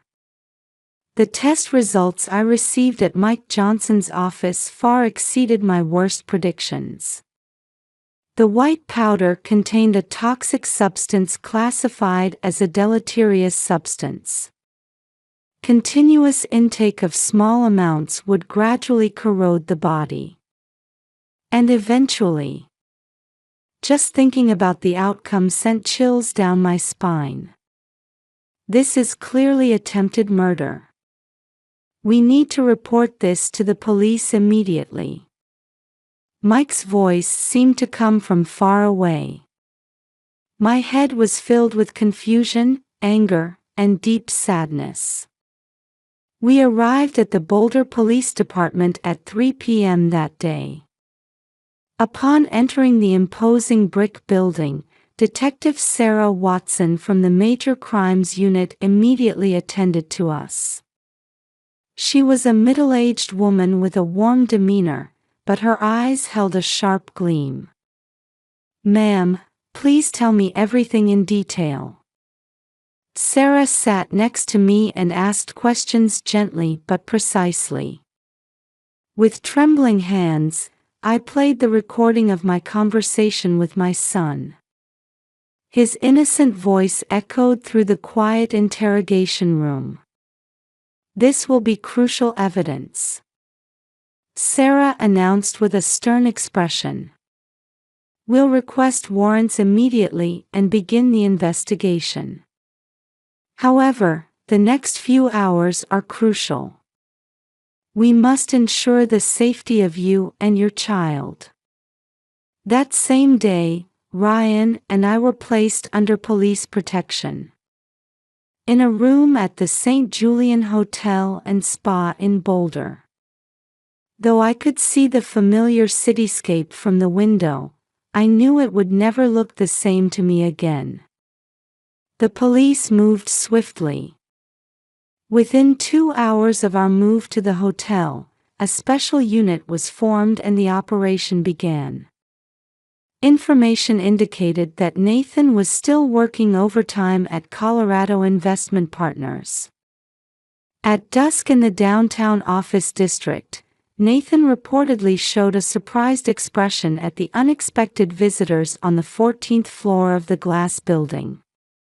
In front of his colleagues, Nathan was handcuffed and taken away. The interrogation continued through the night. At first, Nathan denied all charges. However, evidence kept piling up.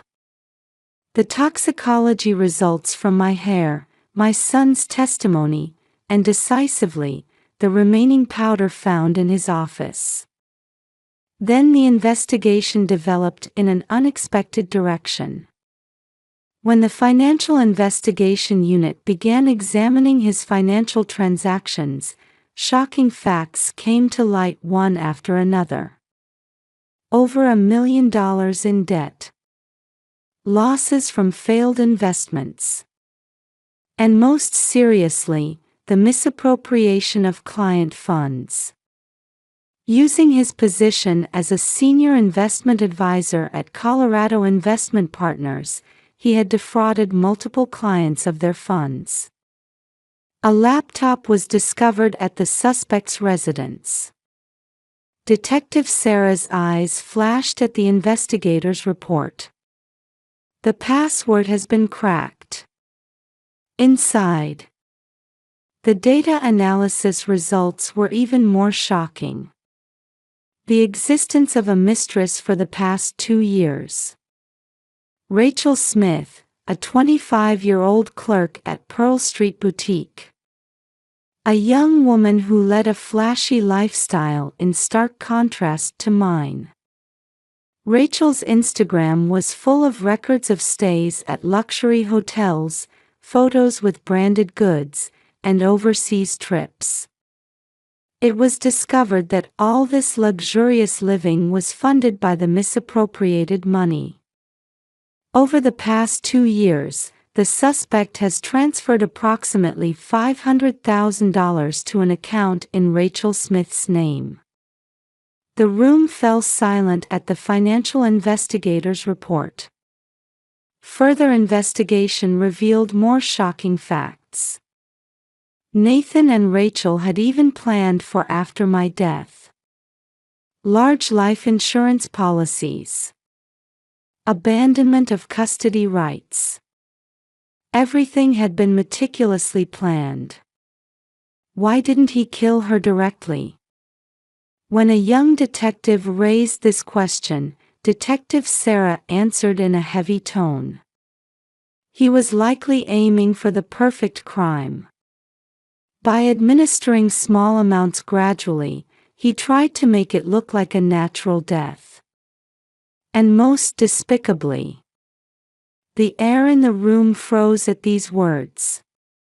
By using his son, he tried to completely conceal his involvement. As the sun rose, a press conference was held at the Boulder District Attorney's office. Amidst the gathered press, District Attorney Margaret Wilson announced with a stern expression. Today, we arrested suspects in a serious case. Attempted murder, embezzlement, fraud, and most unforgivably, the despicable act of using one's own son. Rachel's arrest came the next day. She was reportedly screaming and resisting arrest when taken from her luxury apartment during her elegant breakfast. However, decisive messages indicating her involvement in the crime were found one after another on her smartphone. At the Boulder County Courthouse, during the preliminary hearing, the prosecution presented detailed evidence. Nathan's systematic misappropriation of funds. His conspiracy with Rachel. And as the most crucial evidence, the recorded conversation with his son about the morning smoothies. The defense requested a psychiatric evaluation, but it was quickly rejected. The evidence was clear, and the premeditation was obvious. It was a planned crime committed in full sanity. In court, experts took the witness stand one after another. A toxicologist explained in detail the dangers of the used substances. Financial experts unraveled the methods of fund misappropriation, and child psychologists pointed out the severity of using an innocent child in criminal activities. During this time, I met almost daily with the police and prosecutors. Sometimes I couldn't stop my tears. But I had to be strong for Ryan. That thought alone kept me going. The hardest part was explaining the truth to Ryan. Following the advice of child psychologists, I gradually explained the situation using age-appropriate words. Daddy did something wrong. But this isn't Ryan's fault. Mom loves Ryan very much. The court's verdict was handed down in October, as autumn was deepening. A heavy atmosphere hung over the courtroom at the Boulder County Courthouse. In the gallery sat people from our community who had supported us throughout these 3 months. The defendant Nathan Parker is hereby sentenced to 20 years in prison for attempted murder, embezzlement, and fraud. When the judge's voice echoed through the courtroom, silence fell. Nathan's expression remained unchanged, staring straight ahead with a hardened face. His accomplice Rachel Smith received a 7-year prison sentence. She collapsed in tears, crying out, "I was just deceived by Nathan, but no one paid attention anymore." After the verdict, I received a letter. It was from Rachel in prison. "You ruined my life. I could have had the best life." Reading the letter filled with twisted resentment, I sighed deeply. Until the end, she showed no remorse for her actions. Meanwhile, Nathan reportedly lives in complete isolation in prison. No one visits him, and his former colleagues and friends have cut ties with him. Perhaps he reflects on his lost wealth and status while reading the occasional Forbes magazine that gets sent to him. However, our lives had begun a new chapter. After the incident, Ryan and I moved to Louisville, a small town about 20 minutes by car from the Chautauqua district. Our new home, rich in greenery, helps heal our hearts. On weekends, we enjoy barbecues in the garden, and the sound of Ryan playing with neighborhood children fills the air. "Mom, I love our new house." Ryan's smile warms my heart. He's now gradually overcoming the trauma from the incident with the support of a child psychologist. Every Wednesday evening, after counseling, we always stop at a nearby ice cream shop. That has become our new joy. The flower shop Bloom and Grow has grown in unexpected ways. Following local media coverage of the incident, many people began visiting the store. "Your courage inspired me. I'm encouraged by how you persevere with your child." I received such words from many people. And now, I'm preparing to open a second store about 10 minutes by car from Pearl Street Mall. The new store name, Bloom and Grow Family, reflects our wish for renewal. The church community continues to support us warmly. After Sunday service, we're always invited for tea time. Mary and other church members watch over us like family. "Amanda, you're such a strong woman." I smile at Mary's words. I had to be strong to protect my precious son. I've also become more actively involved in PTA activities. Meeting other mothers who have gone through similar experiences and sharing our stories has created new bonds. Sometimes we cry together, but we keep moving forward. This attitude seems to touch the hearts of those around us. Ryan quickly made friends at his new school. He runs around energetically during recess and proudly shows me the artwork he makes in art class. Every time I see his smile, I feel grateful that we overcame this ordeal.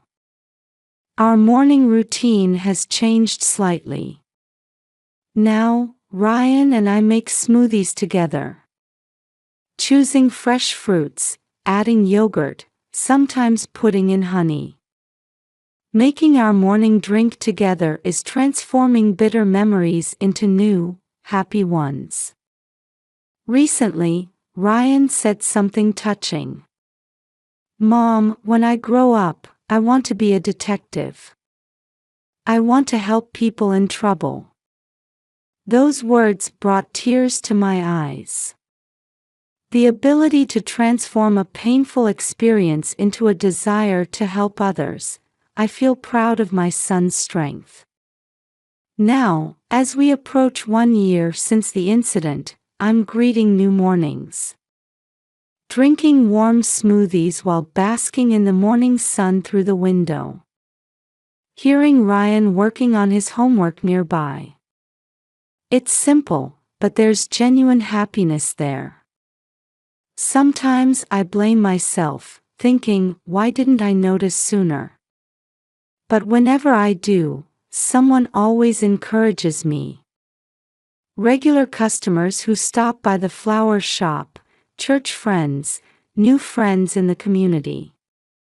Supported by people's kindness, we keep moving forward. Regular checkups at Boulder Community Health show no more abnormalities in my body. The doctor even says I'm healthier than before. The emotional wounds might not be completely healed yet. But we're moving forward, step by step, surely. I can feel that in our daily lives. Next weekend, we're going on a small family trip. We've rented a small cottage at the foot of the Rocky Mountains for a 3-day vacation.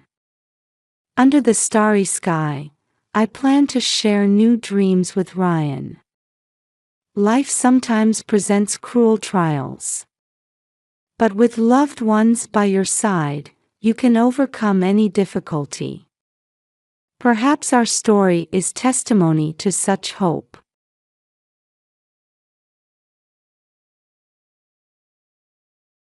In a quiet, upscale neighborhood on the outskirts of Boston, maple leaves were gently falling in a yard enclosed by white picket fences. Melissa Brown found solace in this view every time she returned from her laboratory. Her blonde hair, which fell just below her shoulders, swayed in the autumn breeze. The setting sun cast a gentle light in her green eyes. "I'm home," she called out. James's voice responded from the kitchen.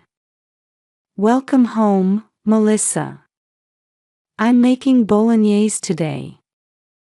Your favorite, isn't it?" They lived in a colonial-style house in this exclusive neighborhood. 6 years had passed since they moved in together. Melissa, who worked in research and development at the prestigious New England Pharmaceuticals, and James, a sales director, were considered the ideal couple, drawing envious glances from those around them. Melissa was making her mark as a researcher. She had achieved groundbreaking results in a new cancer drug development project that could revolutionize conventional treatments. Meanwhile, James, with his refined appearance and gentlemanly demeanor, consistently led in sales performance. When people mentioned the Browns, everyone recognized them as the company's power couple. James, Melissa nestled against her husband's back. "I got the test results today." James's expression tensed momentarily. 3 years ago, they had experienced the trial of a miscarriage. After countless hospital visits and consultations with specialists, they had finally decided to try again for a baby. The baby's doing well. 4 months along now. And it's a girl. James embraced his wife. "Really? Finally, our baby. I want to name her April. Because she'll be born in spring. And it symbolizes the beginning of our new season together." "That's a beautiful name. So like you to choose something meaningful." In the weeks that followed, James was a devoted husband. Every morning, he prepared homemade smoothies with a special recipe using organic fruits and yogurt. On weekends, he always took her for drives, playing Melissa's beloved classical music while they enjoyed nature in the suburbs. Having lunch at restaurants along the Charles River had become their cherished routine. Melissa felt happier than ever before. At the lab, she was immersed in developing a groundbreaking cancer drug, and at home, she could feel the growth of new life within her. During quiet mornings, talking to April, though yet unseen, had become part of her daily routine. She believed this happiness would last forever. However, small signs of discord began to emerge during this time. Late-night returns home increased, as did sudden weekend outings. Emergency meetings, important business negotiations, such excuses came with increasingly frequent business trips. And then there was Caitlin Morrison. The new sales employee who had joined 6 months ago possessed model-like beauty and was James's direct subordinate. Their frequent business trips together. The intimate conversations at work. That oddly embarrassed expression when they passed each other in the hallway. "He's just busy with work," Melissa told herself, desperately suppressing the urge to check her husband's phone. "I'm just being paranoid. My hormones must be affecting me because of the pregnancy. This isn't right." 2 days before their 6th wedding anniversary, James returned home early for once and suggested a weekend foliage drive. "Let's go to our special place. I've made dinner reservations at the restaurant where I proposed. New England is beautiful this time of year." Melissa's face showed relief. "I guess my worries were unfounded after all. James hasn't changed. We're going to be a happy family." That night, Melissa fell into a peaceful sleep for the first time in a while. She made a silent promise to work hard at her research tomorrow, for her unborn child and their happy family. One morning, the New England sky was crystal clear. A fresh breeze from the Charles River gently caressed Melissa's cheeks. "I made this smoothie with a special recipe today." James handed Melissa a crystal glass. The pale pink liquid sparkled in the morning sun. She noticed the intricate design on the rim. It was from their wedding gift set. Strawberries, berries, and organic yogurt. "For you and April's health. I picked out the best ingredients from Whole Foods." The breakfast table held warm bagels and scrambled eggs. The aroma of tomatoes and basil stimulated her appetite. Melissa savored the happiness of this loving breakfast. James must have started preparing early this morning for this day. Let's take the new car. In the garage waited the luxury SUV delivered just last week. Its pearl-white body gleamed. Inside the cabin, with its fresh leather scent, Chopin's Nocturne began to play, Melissa's favorite. This song brings back memories. It's the song that was playing when I proposed to you. Remember?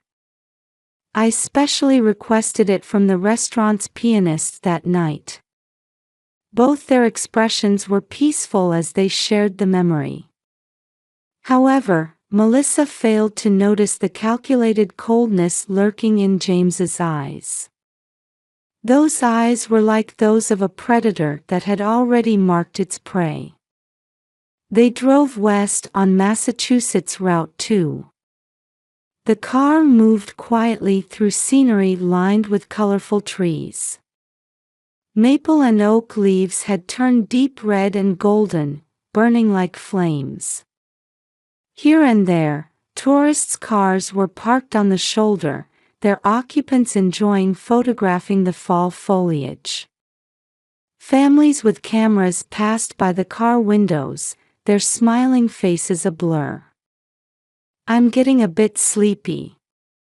After taking a coffee break in a small town, Melissa's consciousness began to grow hazy. Her limbs felt heavy, and her eyelids were getting harder to keep open.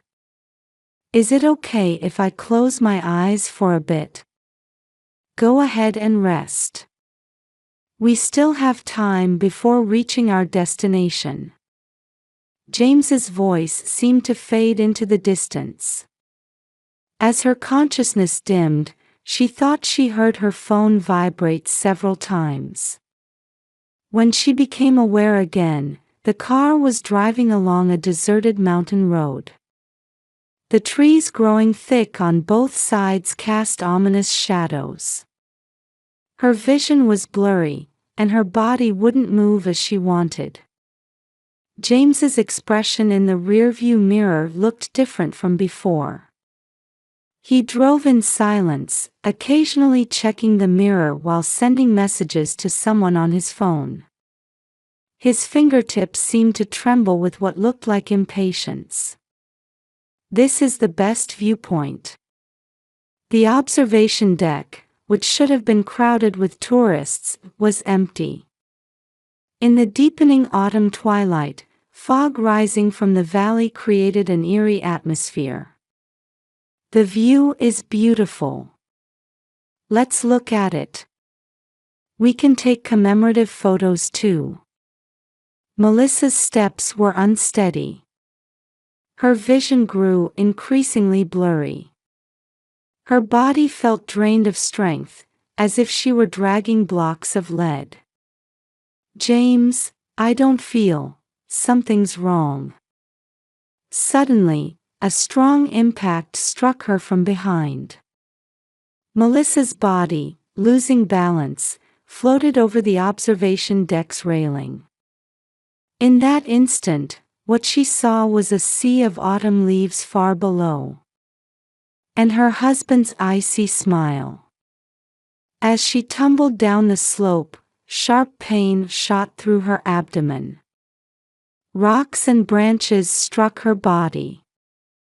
April, I'm sorry. Crying out in her heart, Melissa began to lose consciousness. In her fading awareness, the last thing she saw was a black BMW arriving at the observation deck.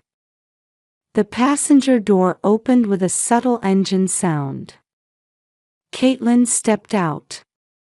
Wrapped in a cashmere coat, she looked as elegant as if she had stepped out of a fashion magazine. The voices of the embracing couple reached her ears faintly. Everything's going according to plan. Her life ends here. The beginning of our new life together. I can hardly wait.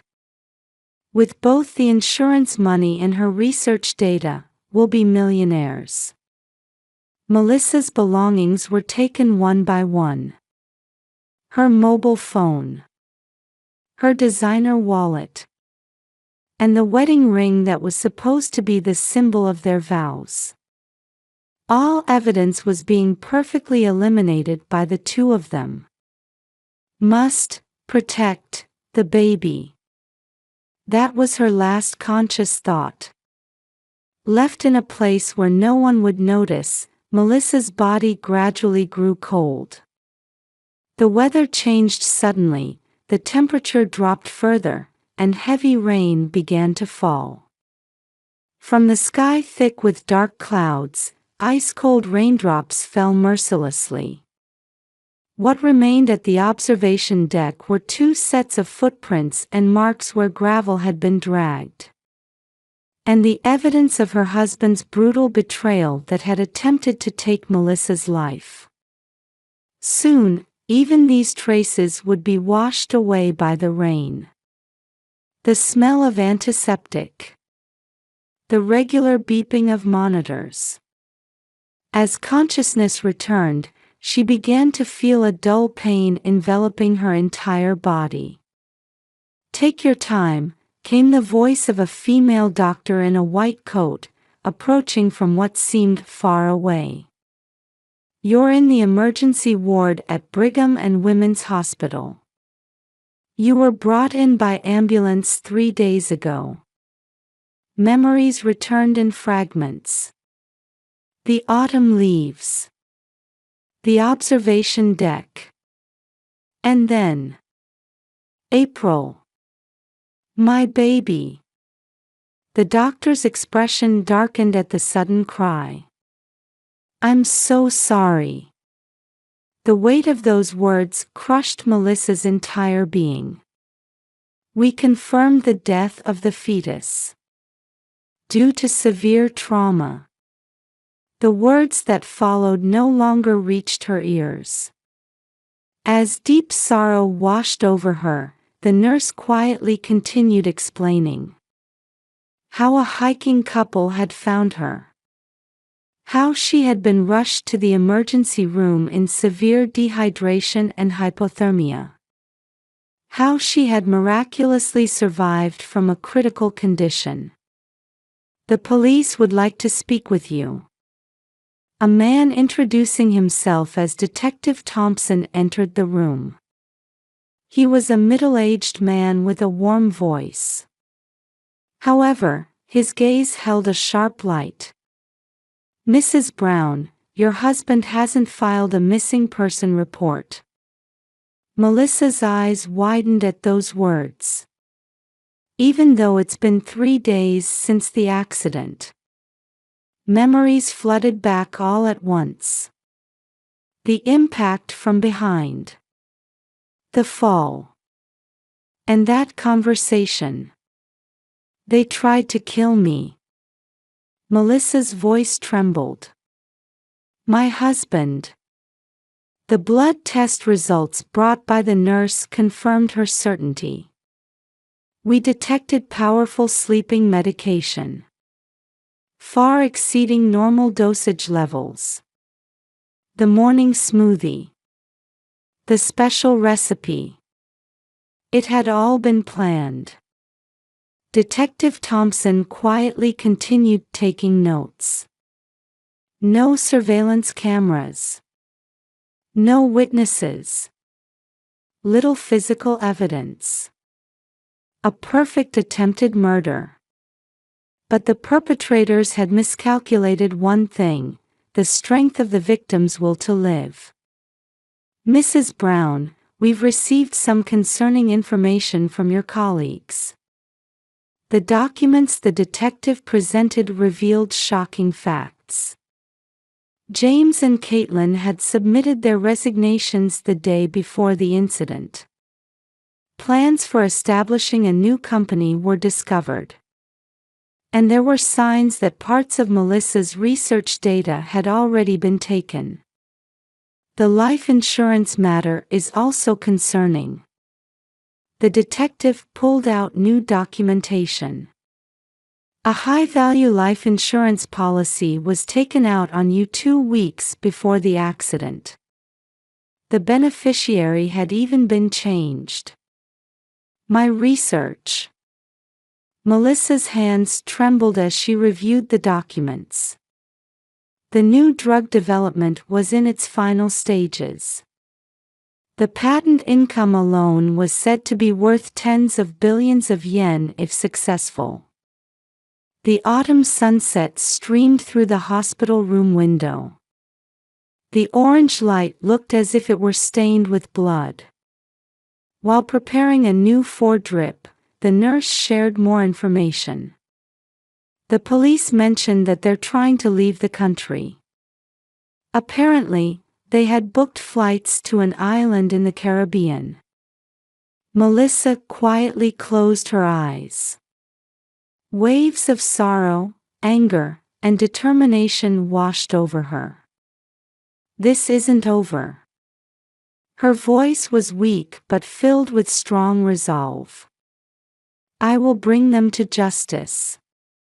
Legal justice, social justice, they will face it all.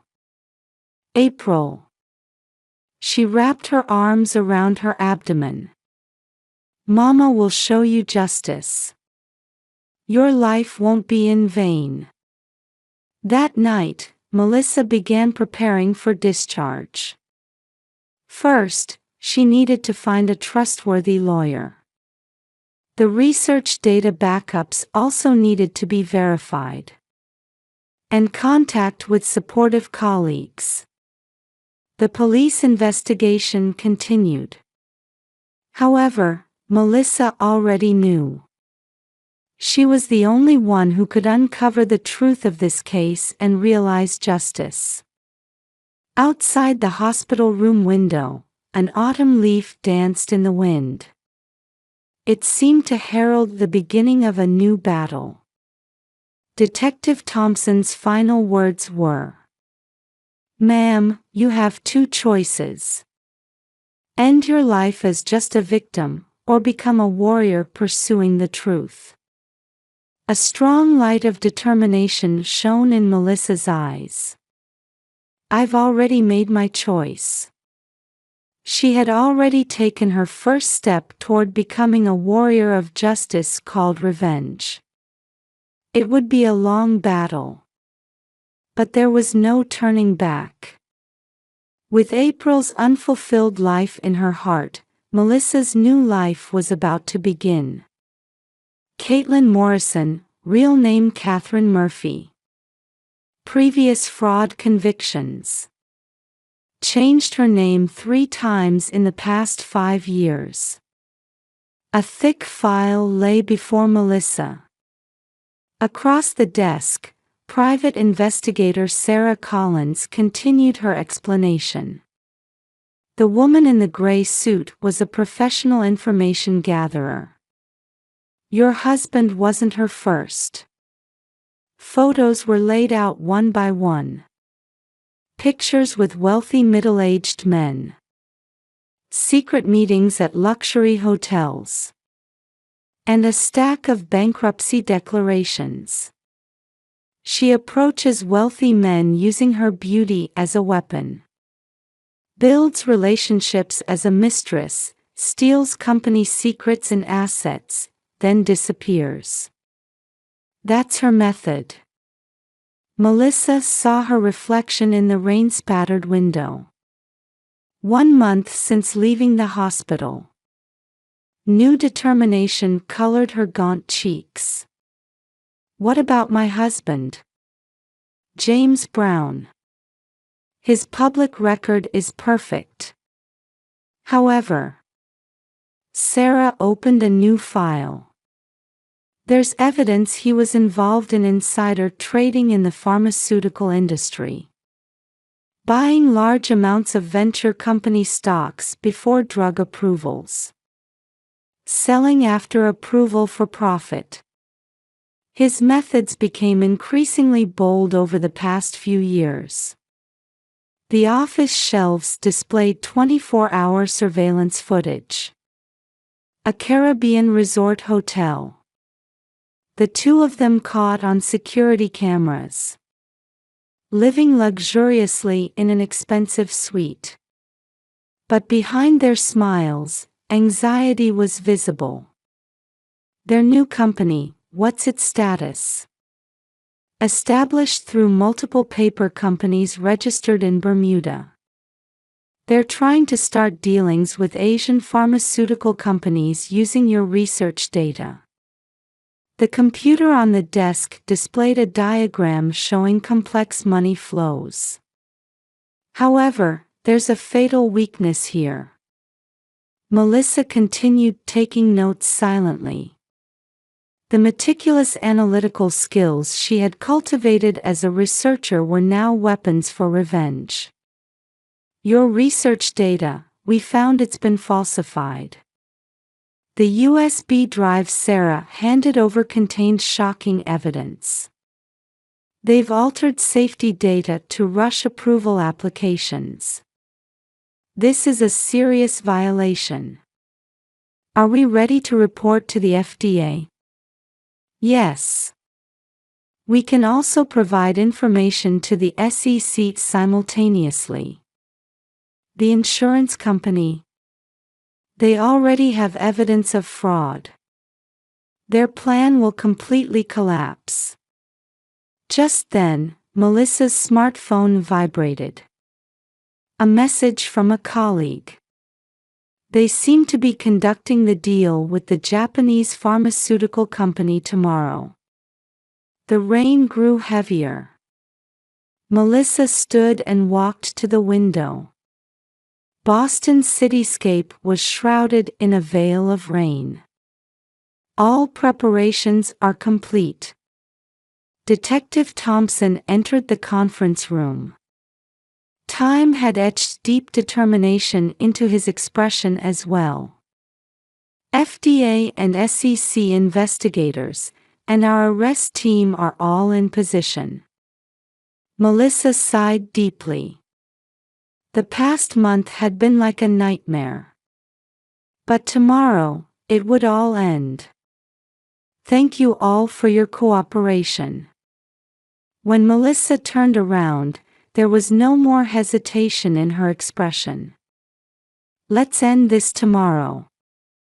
The next morning, James and Caitlin waited for their Japanese business partners in the VIP lounge at Boston International Airport.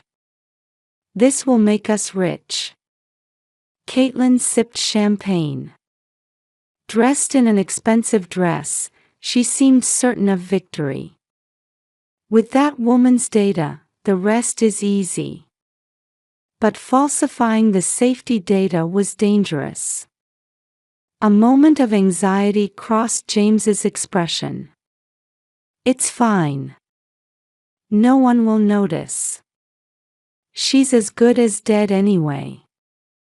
At that moment, a joint team of airport police and FBI agents stormed into the lounge. Melissa slowly entered the lounge.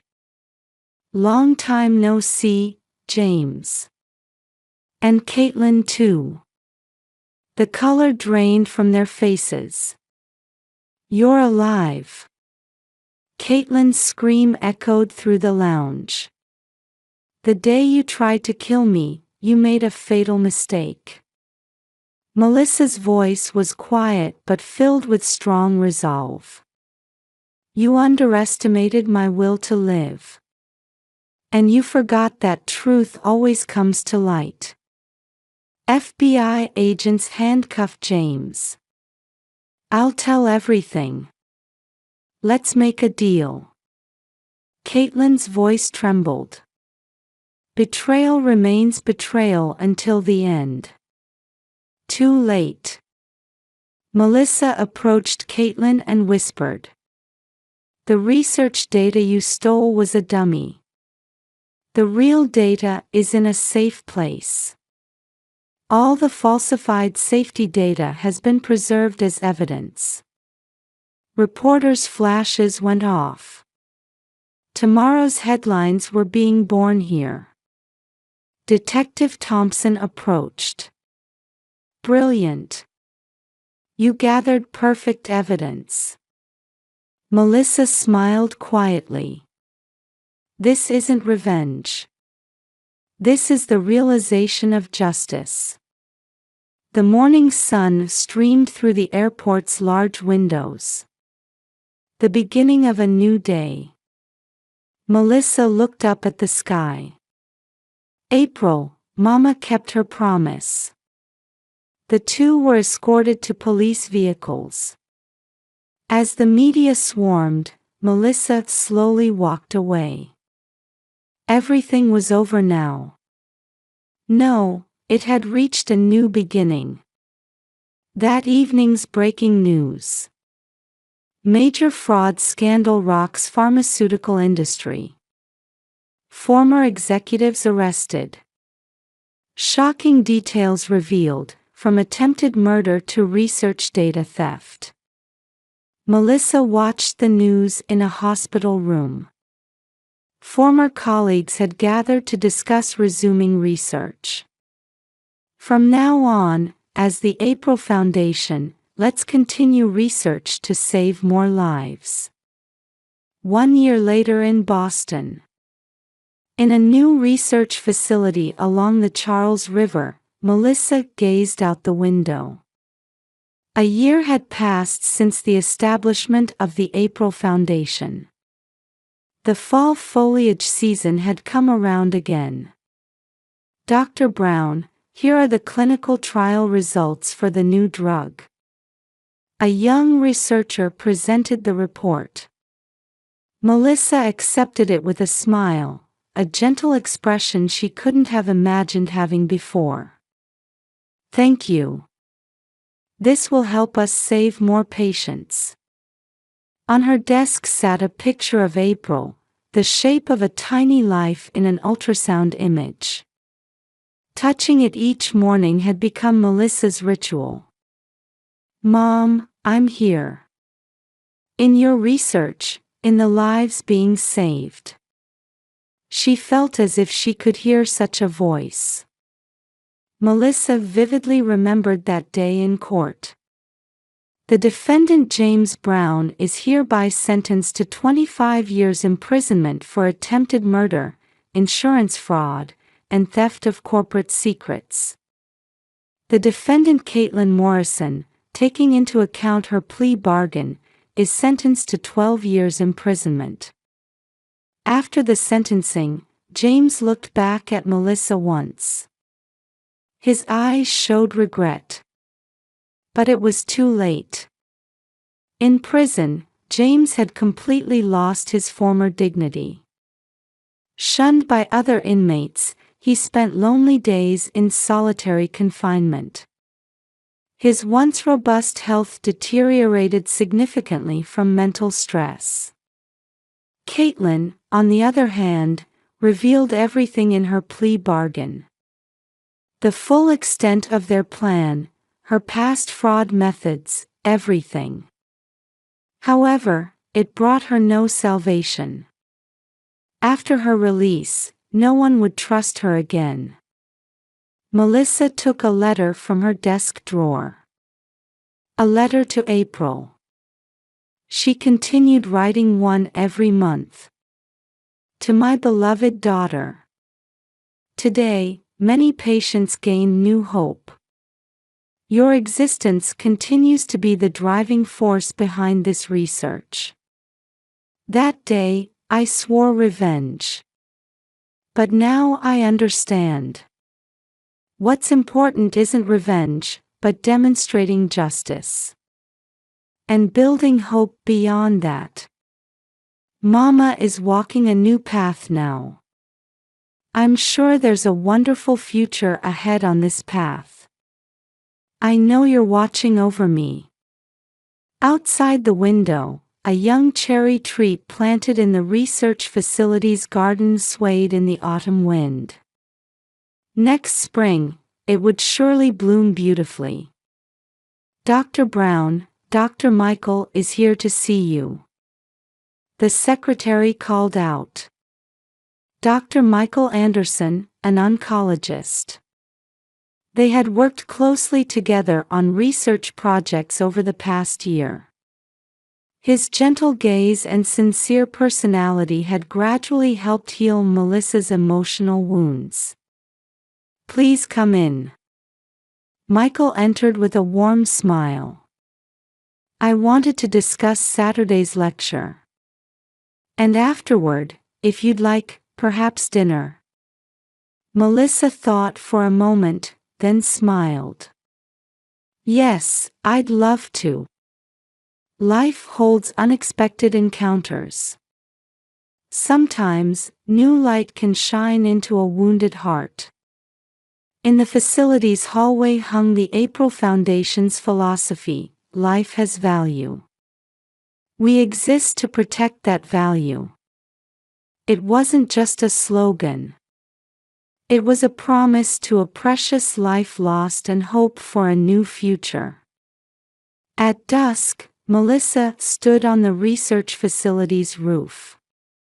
The setting sun over the Charles River painted the city golden. "April, watch over me. Mama will continue walking the right path. With the true strength and kindness you taught me in my heart." The autumn wind gently caressed Melissa's hair. It was a warm breeze, as if offering encouragement from a small life.